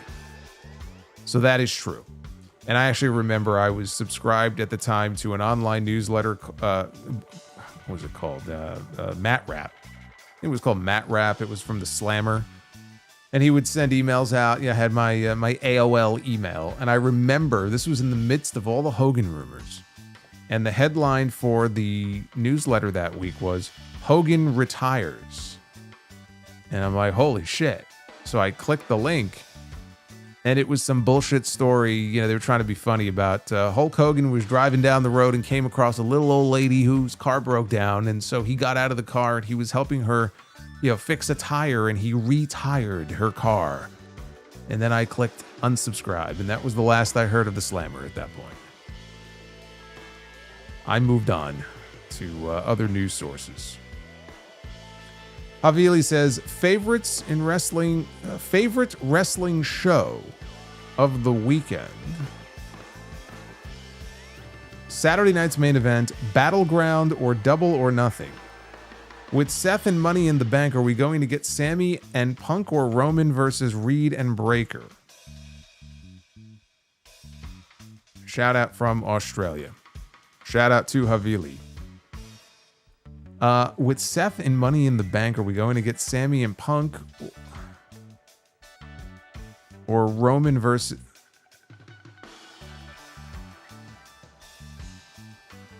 Sami and Punk or Punk and Roman. I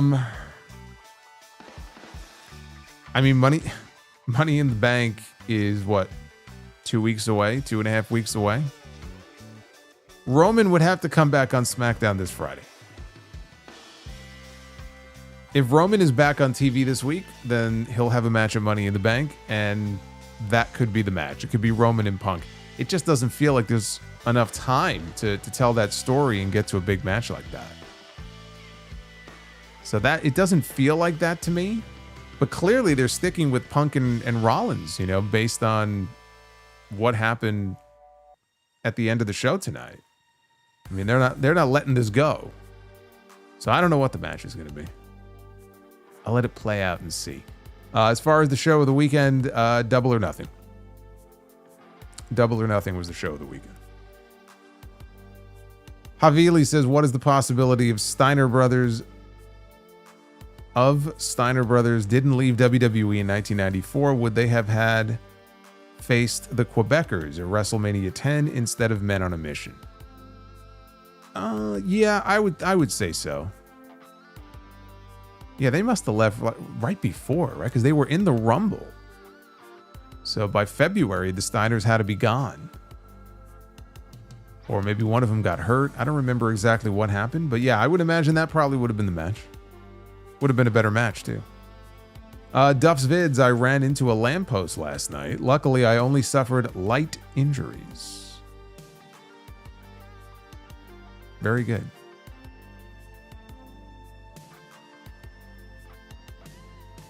Arabian Night next week is it for Cross. If he's not in a qualifier and hopefully wins, as I said previously, he needs to walk and run far away from his from this company and creative. He's not running anywhere. If he's unhappy, then when his contract is up, which I believe is in November. I know he was upset that got leaked. So his deal, I think, is up at the end of the year. If he's unhappy, then he won't resign. But he's not running anywhere. He's getting paid and he's getting limited TV time.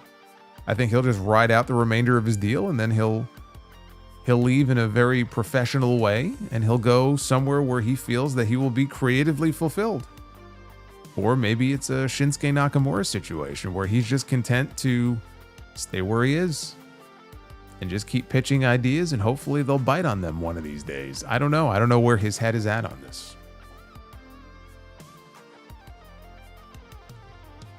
Alexander Rollins wants us to respect his authority. Should have had Eric Cartman as his wise man instead of Paul Heyman. Havili. I wish they had played Enter Sandman or Natural Born Killers during the Anarchy in the Arena match. I think that Enter Sandman even is a little too expensive for Tony. With Evolution finally announced, what is the likelihood of Stephanie Vaquer against Io Sky or Tiffany Stratton in a champion versus champion match? I think the idea of champion against champion is actually very high. I know Charlotte Flair and Jade Cargill is one rumored match, but I think doing an inter-brand match of some kind and having two champions face off, like for example, they did that between the Raw champion and the SmackDown champion at, was it Crown Jewel? Right, whatever that last Saudi show was. That's where Cody beat Gunther. Would they do something like that at Evolution? Yeah, I think they would.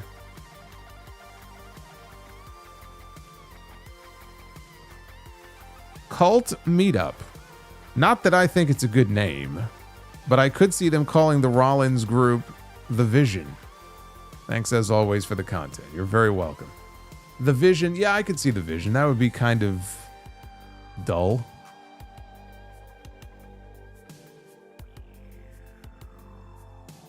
I don't know. I got to think about this. What would I call them? Other than the new Dangerous Alliance. I know they're not going to run with that. I don't know. I got to think about this. They need a name, though. They do need to have a name soon. Havili, what year the Mets should have won the World Series? 2015. If Benoit didn't do what he did, where would you have placed the WrestleMania triple threat match in the top 50? Oh, I don't know. I have no idea. It was a great match. I don't love that match the way other people do or did. It wouldn't be in my top 10. I can tell you that. Halloween or Nightmare on Elm Street? Halloween. Dev to Dust, what wrestler or celebrity segment would you have loved to have seen back then? Back when? He says, in my case, Steve Austin and Michael Jordan in 1998. I would, having James Gandolfini come in as Tony Soprano to do a segment, I guess, what year? Well, Sopranos was what, 99, 2000 is when it started? Gandolfini and who? That's the question. And what would even be the point of it? I don't want to see a match. I just wanted to. I would have just loved to have seen Tony Soprano have some kind of role on the show for like one night. Some kind of interaction with somebody, maybe a shoving match. I don't know. I don't watch wrestling for the fucking celebrities, dude. I don't put a premium on that. They've done some fun celebrity shit before, and that's fine. But that's not why I watch wrestling. So I don't spend too much time thinking about, man, I wish they would have done this celebrity segment or that celebrity segment. Like, it's not a priority for me. I don't spend my time thinking about it. So I don't know. The honest answer is I don't know. Havili, favorite blood and guts match? Owen or Brett? You're just mixing questions together here and confusing me, aren't you? He says, favorite blood and guts match? Owen or Brett? As if they are... Like, Owen is a blood and guts match and Brett is a blood and guts match. Brett. I love Owen, but Brett. And favorite blood and guts match? I don't know. They all blend together for me. They don't stand out to me as much as like Anarchy in the Arena does. Like, I could tell you, I thought this year's Anarchy in the Arena was the best one. If not this one, the one in 2022, which was the Jericho Appreciation Society against Team AEW. Favorite blood and guts? I don't know. Maybe the one with Omega and Ibushi when they were in it. Maybe that one. Justin G. Got a little extra cash, so super chat from me. What do you call a prehistorical conquest that goes for centuries? An AEW pay-per-view. I'm sorry, I interrupted your super chat. He says, Roman Reigns. Roman Reigns, I'll see myself out like a Titan gladiator. See, I hijacked your joke. I actually think my joke was better than yours.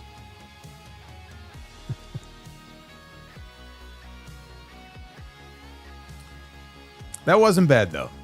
That wasn't bad, Justin. Thank you for the $21 drop. Project Libertad, first Moxley, then Cena, and now Trick Williams. What is it with wrestling and world champions that want to destroy wrestling lately? A lot of self-loathing, right? With these guys. A lot of self-loathing champions in wrestling right now.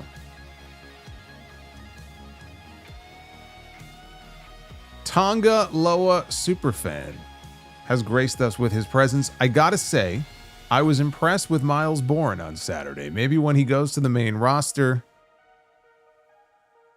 Tonga Loa will take him under his wing and teach him the way. Imagine how his career would turn out. Yeah, I mean, I think that's certainly an idea. I think that if they wanted to call up Miles Bourne and link him to Tongaloa in some way, then I actually think they could get the main event. I really do. On main event. That's where Miles Bourne would be going. Nick Grasso, where is Io Sky, the women's world champion? Doesn't really have anything going on right now. Evolution is coming up. They are doing nothing with her. Also surprised that Kairi beat Liv. Maybe they want to make it up to Kairi because she took the pin last week in her return match. Now, the reason she got the win here is because they're telling a story with Liv Morgan. There's nothing wrong with Liv losing this match because Liv has the story, Kairi doesn't. It's kind of counterintuitive, but like Liv losing the match actually works out better for Liv than Kairi beating Liv works out for Kairi, because I don't get the sense there's anything, story-wise for Kairi Sane. So she won, but like, what is it going to lead to? Probably nothing, right? But that loss is furthering this story within the Judgment Day. Yeah, they got to get something going with Io. Maybe they're kind of holding off a few weeks until they get closer to Evolution, and then they'll start something with her. Yeah, they need to be doing something beyond just her standing in the back having a conversation with somebody. I would agree on that. Justin says we had Bruce Kreischer. I don't know who that fucking guy. I don't find him funny at all. Like, I don't know where he came from. I don't know why he was. I mean, I guess he had a Netflix special to promote. That's the only reason he was on the show. I thought he was on the show last time and it caused issues backstage. Wasn't there some drama or controversy around him being there?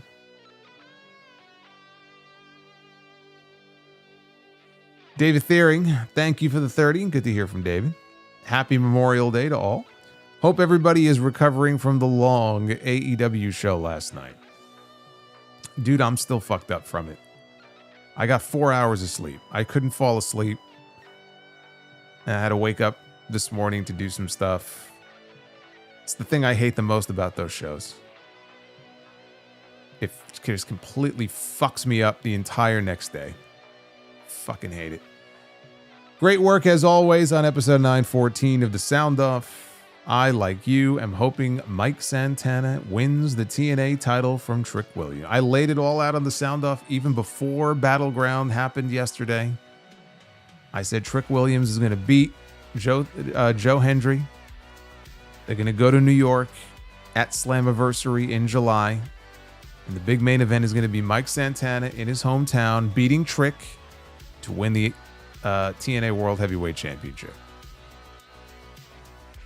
That's exactly what's going to happen, I do believe.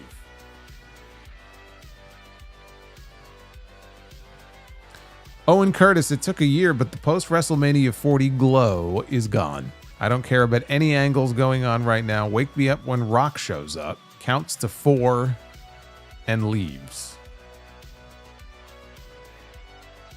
When Rock gets bored, he'll show up again.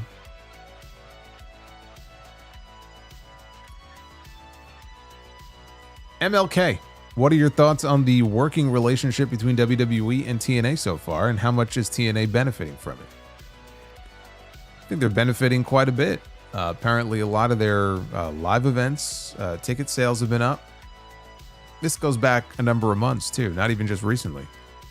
Their talent is getting exposure on WWE television via NXT. I mean, Joe Hendry was at WrestleMania this year, but yeah, again, you'll have people who say, yeah, well, he got beaten 3 minutes and jobbed out. All right, well, you know what? He still got to wrestle Randy Orton at WrestleMania. And, TNA got mentioned at WrestleMania. TNA is getting name dropped on USA Network, and they're getting name dropped on, all of these shows. And I do think that it puts TNA in the minds of people in a way that they never were before. There's trade-offs for sure, because they do feel like little brother to WWE, but they are little brother to WWE. TNA is not nearly as big as WWE. TNA is not even as big as TNA was 10 or 12 years ago, 10 or 15 years ago. Forget WWE. Like, you just have to accept reality. Like, that's just a fact. That's just the way it is. That's not, shitting on TNA. That is where they are in the pecking order right now. And so Carlos Silva, their president, and other people there at Anthem made the decision that this would be in the best interest of the organization to have a working relationship and an active partnership with the biggest wrestling company in the world. Now, what their intentions are and ulterior motives may be, I'm sure at some point they will be owned and operated by WWE. I don't see the need for WWE to do that anytime soon, but they have a 51% stake in AAA. They'll have a 51% or more, maybe 100% stake in TNA within the next 5 years. Like, that will happen. So I think they're playing the long game here. They're looking to the future. WWE will poach anybody they want from TNA. Anybody they want. Believe me, they will poach them. They got Jordan Grace. They're going to get Joe Hendry at the end of the year. I can guarantee you. He has a spot waiting for him in the WWE locker room. They'll have first dibs on anybody they want from TNA who wants to go to WWE. That's the benefit for them. TNA is taking the gamble here that it may help them land a media rights deal. And it'll help them move more tickets and sell more merch. Is it benefiting them? I think it is. It's got pros and cons, but is it benefiting them? I believe the answer is yes. You take the good with the bad and hope that the good outweighs the bad. That's the gamble they're taking. Justin G in WWE 2K26, Tavish is back and his theme is Fiend. Tavish and Travis form an alliance. Powerful one. Seth wins Money in the Bank, then cashes in during Gunther and Jey, just like he did at WrestleMania 31. And he pins Jey to win the title, protecting Gunther in the process. That works. The minute they announced that the world title match was taking place after Money in the Bank, it made me think, are they setting up for a cash-in on that show? Now we know why they're not doing the match also is because Jey is already occupied. He's going to have a tag team match. But whoever wins Money in the Bank could cash in. I mean, they could cash in that night, but they could cash in that Monday. And you're bang on there. It would protect Gunther from having to take a loss. I think you may be right. Duff's Vids, I just watched an arm wrestling match. It was much more gripping than I expected. Also, no wrestling event is ever sold out. There's always more seats under the ring. Number 1, Homo sapien. What is 66% of an Irish poop? 2 turds. Say it like Sheamus would.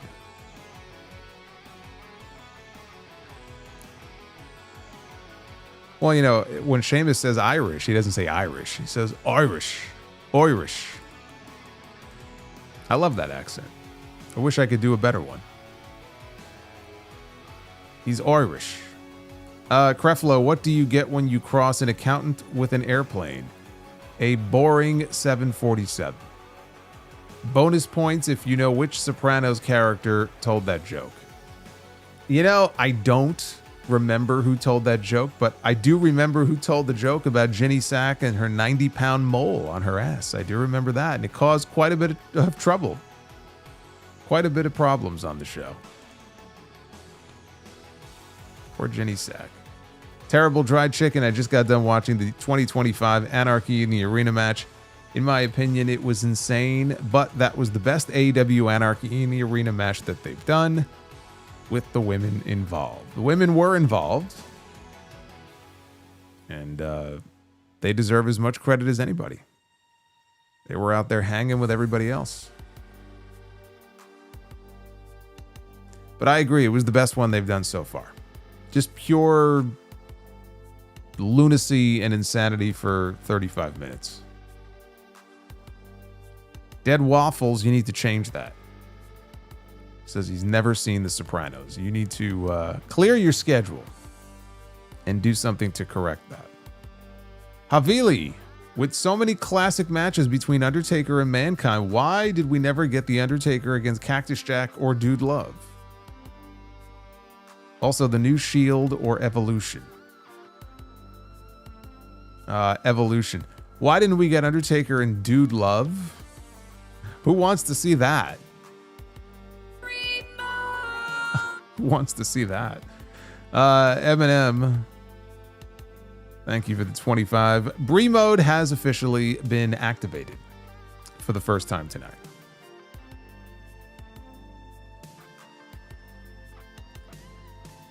But we never got it because there was no need for it. You know, there was... But by the time Dude Love and Cactus even made their first appearances on TV, Undertaker and Mankind's feud was basically done, you know? And they only brought it back for King of the Ring. Funny enough, that's the match everybody remembers, but they only brought it back because they needed an attraction for the show, and they said, hey, we don't have anything for Foley to do or Undertaker to do. Let's just put them back together. Because their feud had really already played itself out the previous year. God, Undertaker against Dude Love. What a... Yeah, that's just... That wouldn't have worked. That would have been weird. Arabian Night went back and was curious about WWE's release pattern since 2023. There have been mass release groups twice a year since 2023. Seems to be a new edict by TKO.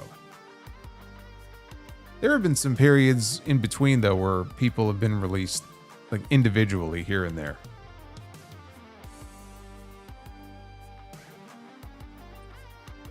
Aaron, when Judgment Day splits, do you see Finn and Roxanne or Dom and Liv leading the group?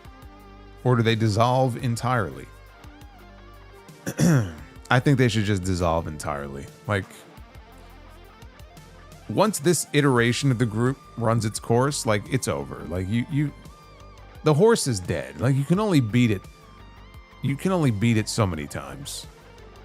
You know? I mean, how many times are you going to beat this thing?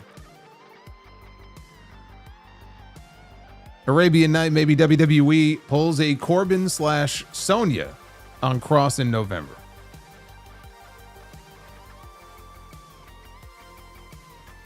Just lets him ride out the remainder of his contract. It's possible. Havili, my bad Solo. I meant shocking ending of Gunther taping out to Jey or taping out to Ilya.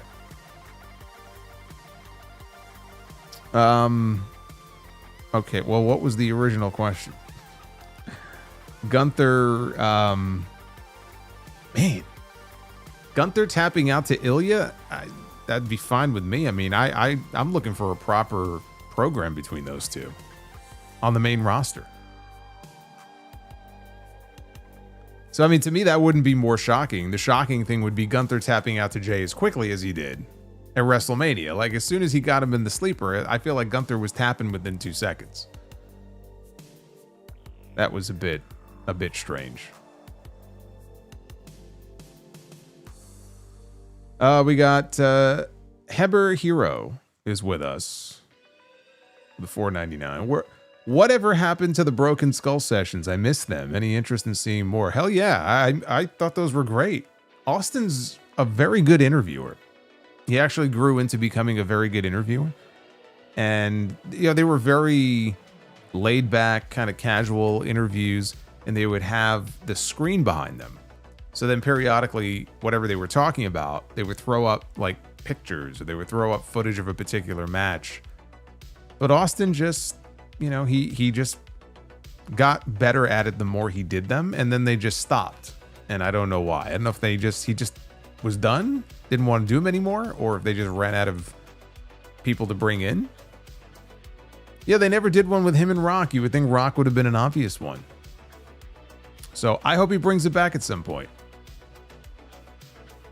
Hey, Nick, thank you. Welcome to the channel, brother. Navy 4181. Why did Paul Heyman stop visiting Czechoslovakia? The last time Paul came near any Czechs, they bounced. It's pretty good. That's a pretty good one. That's a pretty good one. Navy. Look at this. Navy coming out of nowhere. Terrible Dried Chicken says, fuck it. Call up Trick Williams, Ethan Page, Ricky Saints, Wesley, Obafemi, Lexus King, Stephanie Vicaire, and Carmen Petrovic. Yeah, you know what? Fuck it. Let's just shut down NXT. Let's just call up the entire roster. I'm sure, by the way, people like Karrion Kross and Carmelo Hayes and all these people right now struggling just to come up with something on the main roster would be very happy to see all these names just flood the main roster all at once. I'm sure they'll be just delighted.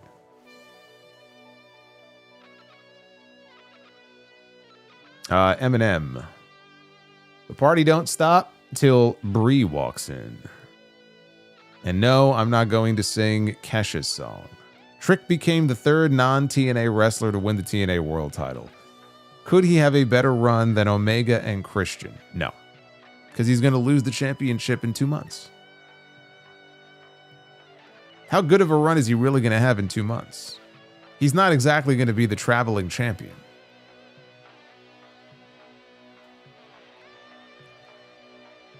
Aaron, I think the PLE schedule is hurting the quality of the show. We have Night of Champions, 2 weeks later, Saturday night's main event and Evolution, 2 weeks later, a 2-night SummerSlam. That's pretty rough. There's actually 2 PLEs in August. We have a 2-night SummerSlam at the beginning of the month, and then the very last day of the month is Clash in Paris. So at least we have a gap in between. And then Forbidden Door is August 24th. So I think the week before Clash in Paris is Forbidden Door. HBKC83, whose referee count style helped give the best near falls? I mean, I was always a fan of Earl Hebner, just like those dramatic slow counts. I could see where some people may have thought, well, that's a little self-indulgent. Why is he putting himself kind of front and center on these things? It's not about him, it's about the talent. As far as like near fall, I don't really associate any one particular referee with like near falls. But when I think of dramatic, like 3 counts to end a match, I think of Hebner. He's had a very distinct style that I liked, even if some people don't. Arabian Night, best pay-per-view of 2025 at the moment, Double or Nothing, WrestleMania 41, or Revolution.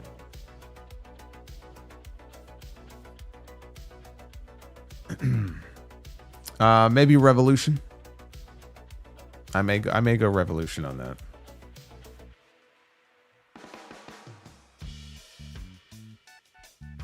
We're back at the beach, baby. Alex with the $10 super chat. Grab your sunblock. Brother Solo, have we seen the last of the final boss character? And are we crazy enough to think that there is still more to the Cody and Rock storyline remaining, or a potential Rock and Roman match? We have not seen the end of the final boss. And as far as the rest, I don't really give a shit anymore. If Rock wants to come back at some point in a year and do something with Cody or do something with Roman, then he'll do it. I don't live and die based on what The Rock may or may not do, because there's no point in doing it. You know, The Rock blue-balled everybody for years and years on the Rock and Roman match, okay, which could have happened at 39, and it didn't. And then we see what happened this year and what a mess that turned out to be. Last year was a mess too, but it actually ended up becoming better. So they got lucky on that. That wasn't what they originally intended to do. I'm just sick of this whole idea that like he is going to stick his nose every single year right around WrestleMania time into things, or potentially blow things up. You know, especially if there's no commitment to actually even do a match. What's the point? I don't care. I enjoyed the Final Boss character. I hope at some point we get to see it on TV one more time, and I'm sure we will. But beyond that, I really don't give a shit. Rock's going to do whatever Rock wants to do. Troy D. Do you think Triple H is wasting Cross's momentum? I'm squawking like a bird. Jesus Christ. It's Charlotte Flair squawking like a bird from her infamous promo segment with Tiffany Stratton. Followed by Brie mode. We got a double shot there. Back to back. Do I think... oh, boy. It's a direction you can fuck. This fucking... I just got done talking about him. I said, I don't give a shit. And then he pops up on my stream and he insults me. Look at this wannabe cowboy. Troy D, do you think Triple H is wasting Cross's momentum? Yes. Yes. He had a little bit of momentum. It's not like an ocean wave of support, but a little bit of momentum completely being squandered. The best moveset. Completely being squandered. Duff's Vids, did you hear Chuck Norris and Superman had a wrestling match? The loser had to wear their underpants over their trousers.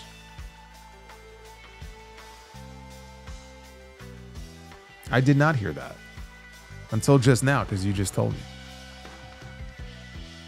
Eminem, who doesn't want a double be the booker? Says, come on, folks, let's get it. Oh, well, thank you for pointing that out. I just noticed.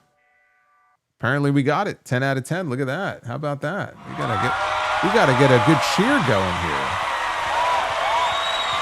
We gotta get a good cheer going here. Because we have hit our second goal, which means you guys have earned 2 Be the Bookers tonight. I didn't even notice until just now. There was probably, only a few minutes left to go in the goal, too.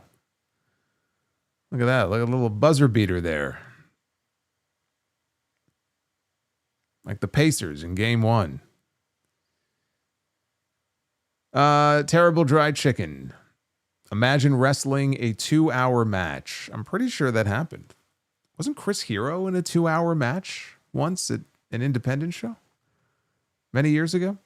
Havili with a $32 super chat. I meant for the name for Seth's group.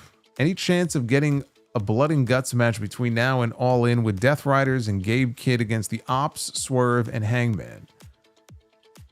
And the reason why we didn't have the Broken Skull sessions was because he was doing another show. Yeah, but he's not doing another show now. So if he wanted to bring it back now, he can.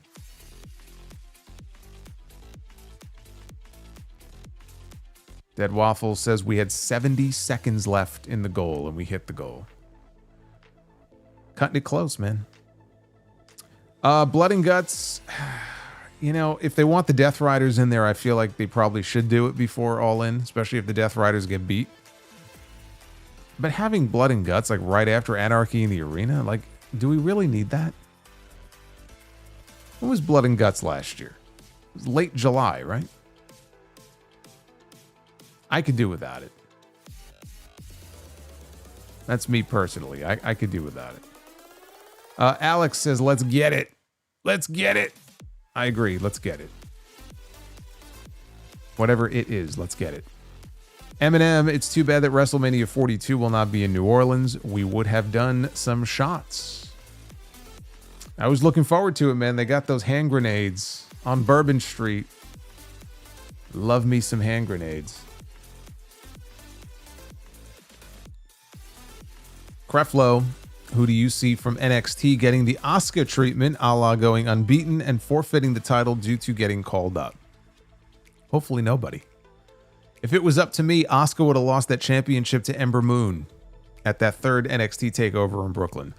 If not to Ember Moon, she should have lost it to Kairi Sane after Kairi won the Mae Young Classic. I would not have even had Asuka remain undefeated.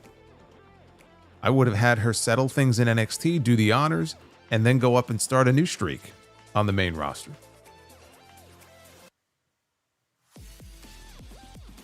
Chris Mikesell, much love, Solo. Much love, Chris. Thank you, brother.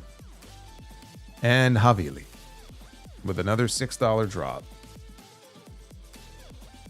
Says, if WWE did not scratch the Bloodline storyline, would you see a possibility of both Bloodlines reunited or one of them disbanded? Most underrated Undertaker match that was good. All right, so two more questions here. Most underrated Undertaker match that was considered good. I mean, he's had so many. He's had so many matches. It's hard to think of just one. I'm trying to think of like an Undertaker guilty pleasure. You know what? You know what's kind of a guilty pleasure of mine when it comes to Undertaker matches? The casket match with Yokozuna at the Rumble in '94. Like, I cannot sit here and tell you it was this great pro wrestling match. There's just something about that match. Like, for me, it has replay value, and I could go back and watch it, and I enjoy it for what it is. I don't know if that's a good answer, but that's the one I'm going to go with. As far as the Bloodline stuff, if WWE didn't scratch the Bloodline storyline, possibility of both of them being reunited or one of them disbanded. I mean, if they would have kept them feuding against each other, it would have been one or the other. They either would have all reconciled and come together, or one of them would have disbanded. I kind of wish that would have happened. But it didn't. Bender McSimpson, can we bring back the Joe Gacy Love is Blind theme? Also, Hangman Page needs to be mentioned when discussing the best wrestler working today. I think Hangman is great. I don't know where the hate comes from. Some people just hate the guy. I like Hangman. I'm a Hangman fan. I think his character is one of the more fleshed out characters that they've had in the company. And I hope he wins the championship in Texas. I'm not fully convinced of it because Darby is still kind of hanging out there waiting in the wings, but he gets my vote. We need that title to change hands on that show. Hey, Rican Son, what's going on? Just got home from the show. Saturday night's main event was amazing for Cena alone, but tonight got my Penta mask. So the weekend is fulfilled. Also met Green Shirt Guy after the show. Fucking Green Shirt Guy.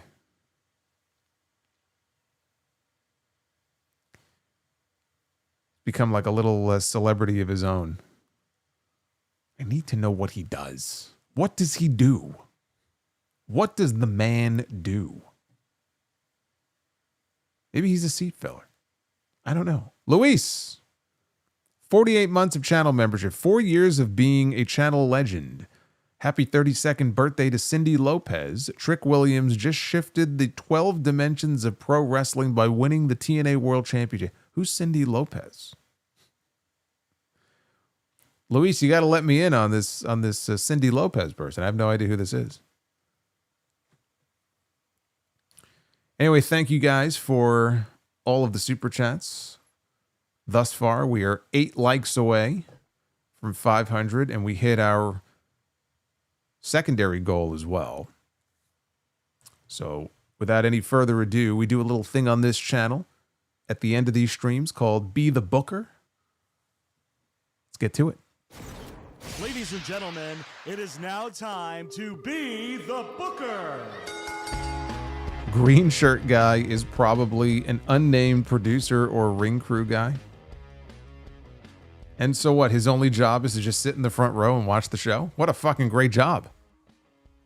If they wanted to pay me to just go around and sit in the front row for all their shows, you know what? It's a tough job, but somebody's got to do it. I'll take that job.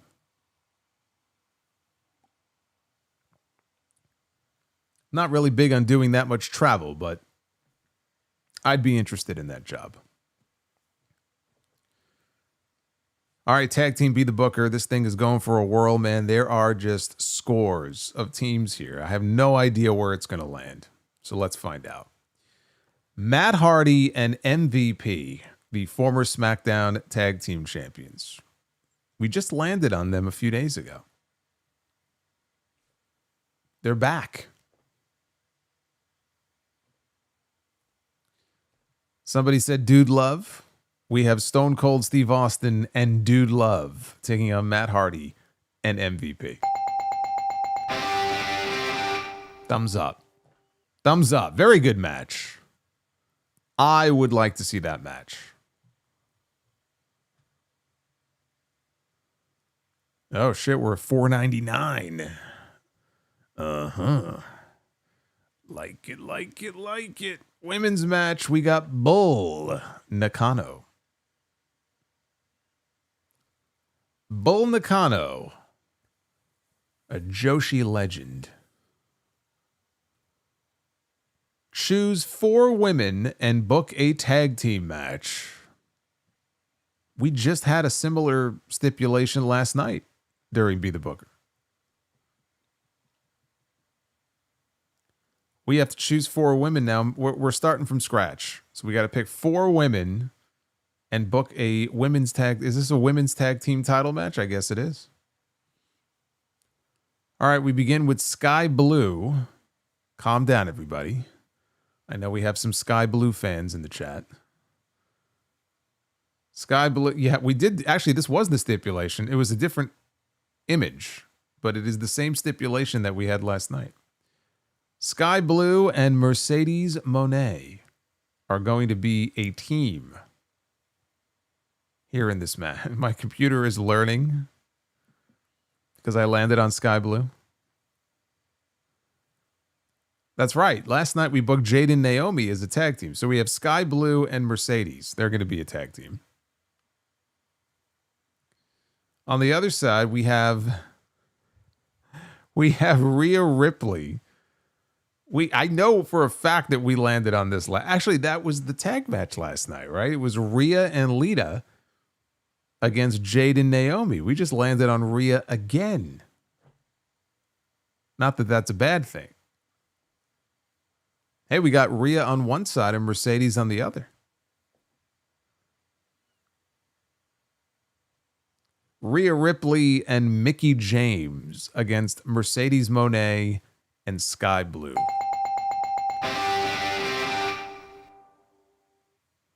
There's an adult actress named Sky Blue.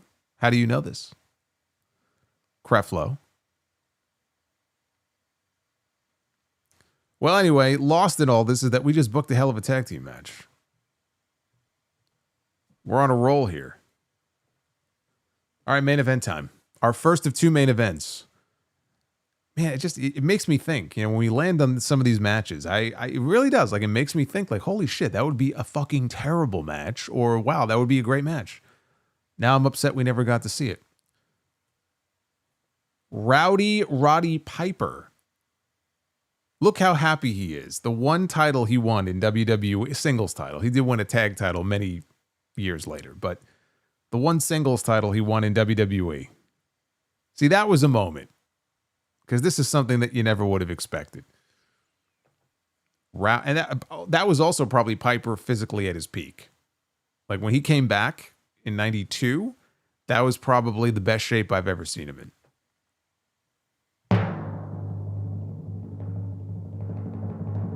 Piper defends the IC title against Adam Copeland. We have Cope. Oh, that's a clean sweep. I almost forgot. That's a clean sweep. You get the sonic sound. We have Cope and we have Pipe. Is that what we call them? Cope and Pipe? Pipe and Cope? Now you see how ridiculous that sounds. Edge Hogan. Yeah, who's going over in this match? This could politically, this could be a little dicey here. Piper didn't do too many jobs. Not too many clean jobs anyway. And Copeland, he wins more matches than he loses. Let's put it that way. So, as the booker, politically, this could be a bit challenging, but that would be a big match. All right, so now with the second round to be the booker, we have to add some stipulations. Cope and pipe. You like that, huh? Cope and pipe. Pipe and cope. We pick stipulations whenever we do a second round.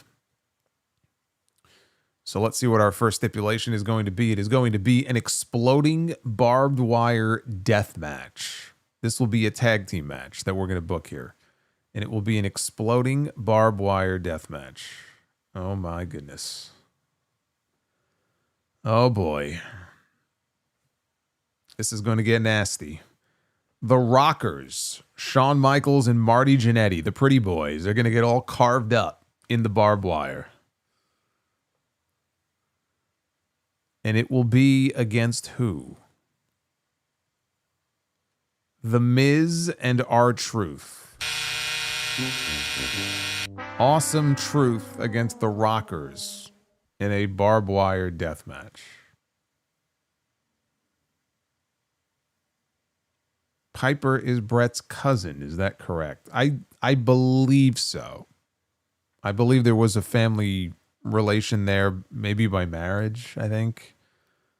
I think so.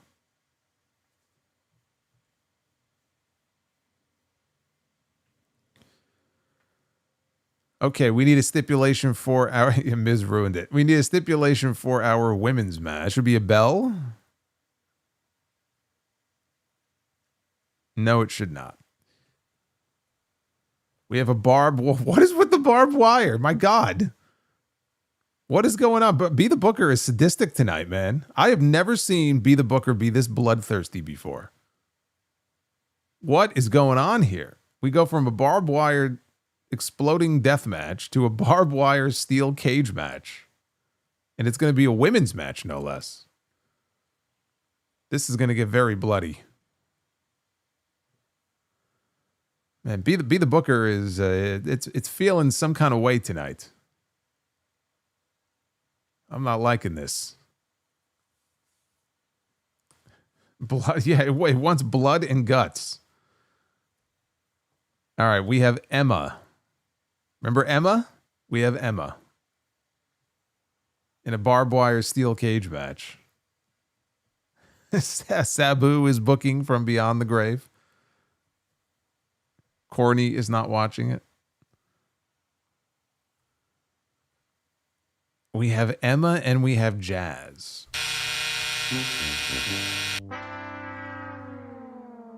You know, so far we're like, we had a clean sweep in the opening round, and we're just doing the complete opposite of what we did in the opening round here. Now I'm afraid to pick another stipulation here. What is this thing going to land on? We had 2 barbed wire matches so far. Oh my God. What is going on here? We have more barbed wire. Look at the image for the Monsters Ball match. It is Abyss stuck to a barbed wire board. This is the first time that we have ever had a triad of barbed wire matches. And Be the Booker has gone just full blood and guts tonight. I don't know what the hell's going on here. It's just, I think Be the Booker was just maybe inspired by Anarchy in the Arena last night. I don't know. I didn't know we were getting an extreme edition of Be the Booker tonight. But we're going to have ourselves a Monsters Ball match with more barbed wire. This is unbelievable.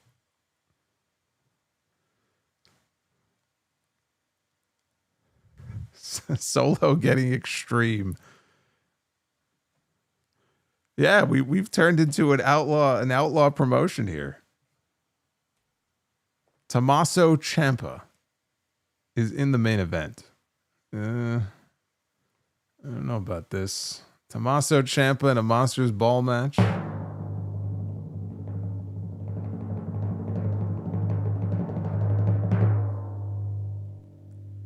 Tommaso Ciampa and Jay Lethal in the main event in a Monsters Ball match.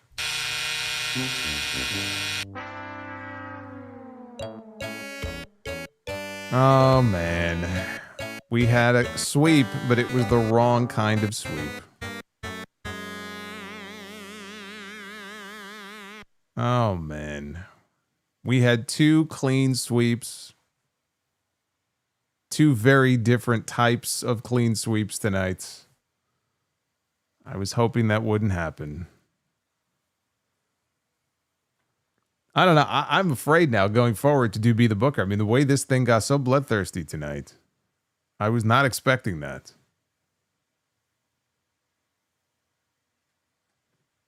That's right. You got both Sonics. You got the opposite ends of the spectrum. That's right. You got a little bit of everything tonight. Play Fiend to end this night with this disastrous booking and then get demonetized? No, thank you. Why would I want to play Fiend? Off is a direction you can fuck. Yeah, for that idea. That's exactly right. That's the direction that you could go for that.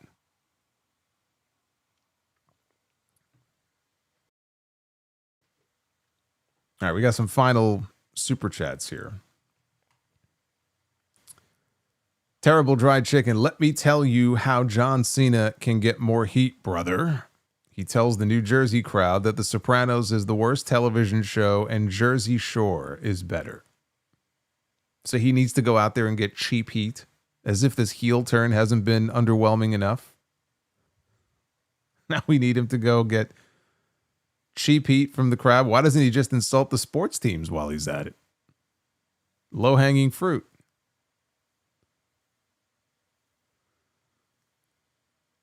Hydrograd, I was watching some older content on Peacock, and at one point I saw photographers at ringside, which I had kind of forgotten about. Why did WWE get rid of them, and is it something that you wish they still did today? I do, but I interviewed George Napolitano many years ago on the podcast. Ah, man, I want to say it was maybe episode... what was it? Episode 82 or 182? Might have been It's the amazing Gunther. Oh, look who's joining us. Jerry Lawler loves Gunther, the Magnificent. Gunther. All hail Gunther. Gunther is with us. I love Gunther. Gunther's great. Says, Be the Booker got me chanting CZ Dub, CZ Dub, CZ Dub.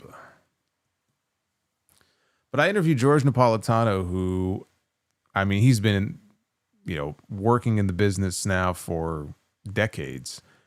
One of the more prolific wrestling photographers. And when I spoke to George, he actually said that he preferred doing it the way that WWE does it, where they have the photographers basically in like a pit area. Because the way it used to be, like, they were all competing for space at ringside. So, like, you might have to elbow people out of the way sometimes. Somebody gets in the way of a shot. And the way he explained it, like, it's actually a lot easier, at least for him. Maybe they don't all feel the same way, but having them in one contained area is actually easier. And that kind of surprised me. I wasn't really expecting him to say that. I do miss the visual of having photographers at ringside. I miss the flash bulbs from the cameras. Now everybody just uses their phone. There's no flash anymore. Just little things like that just made things feel bigger. And I do miss that. Bender McSimpson, didn't WWE let the rights to the Edge name expire? They did, and then they renewed it. There's always a period where, like, if a trademark expires, I don't know if it's 60 days or 90 days. It's not like, as soon as it expires, somebody could just swoop in and grab it. There's still like a grace period. So it expired, but then within days they renewed it. So they still own the name, at least for wrestling purposes. Terrible Dry Chicken, Piper versus Cope, Christian Cage as special guest referee. Sounds good. Little Baby Fire Panda, again, thank you for that $51 bomb and Terrible Dried Chicken. Ciampa versus Jay Lethal, Red Shoe Uno as the referee. He's one of the more legendary referees. Got him.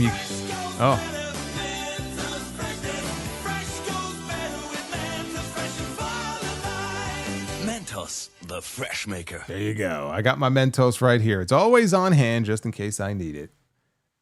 M&M, a $30 Mentos, the fresh maker super chat. We all could do a redo for round 2 of Be the Booker with some Mentos, the fresh maker.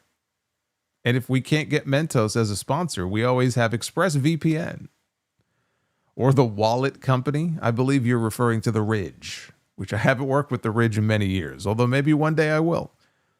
I love those Ridge wallets. I still have a couple of them here. If Cross doesn't get Money in the Bank, he's out, says Eminem. There's really no reason for him not to be at least in a qualifying match. You know, it's just silly. It's silly not to do something of note with him when he seems to have some buzz around him. Yeah, it's almost as if, you know, God forbid, the guy should get over on his own. We can't have that now. He wasn't in our plans. So they resent you for it. Hopefully it's not one of those situations. That super chat makes me so happy. It makes me happy too. Mentos makes you happy. No matter what situation you're in, you could always, just like the commercials, you could always solve it with a Mentos. There could be a bomb that's about to go off and blow up a building in the town square, and there's 10 seconds left on the bomb. All you got to do is pop a Mentos. All of a sudden, you turn into fucking MacGyver, and you could disable the bomb with a second to spare. It's the way it works. Those are the rules.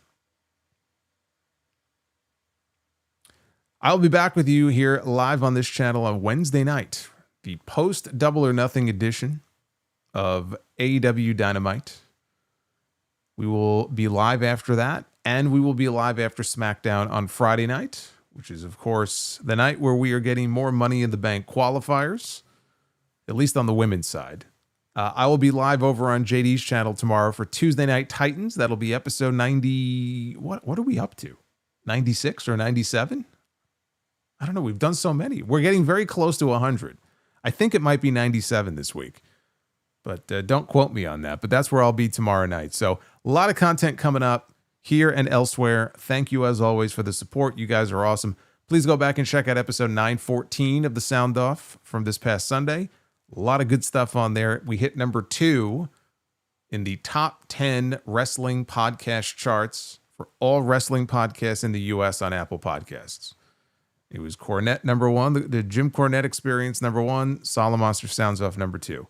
That's because of you guys. So thank you for that. Happy Memorial Day. Be well. Stay safe. And I will see you back here for more Sound Off live on YouTube later this week. Until then, adios, guys.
Racing Queen, you make my heart sing, you make my heart sing. Fucking love this song, love it.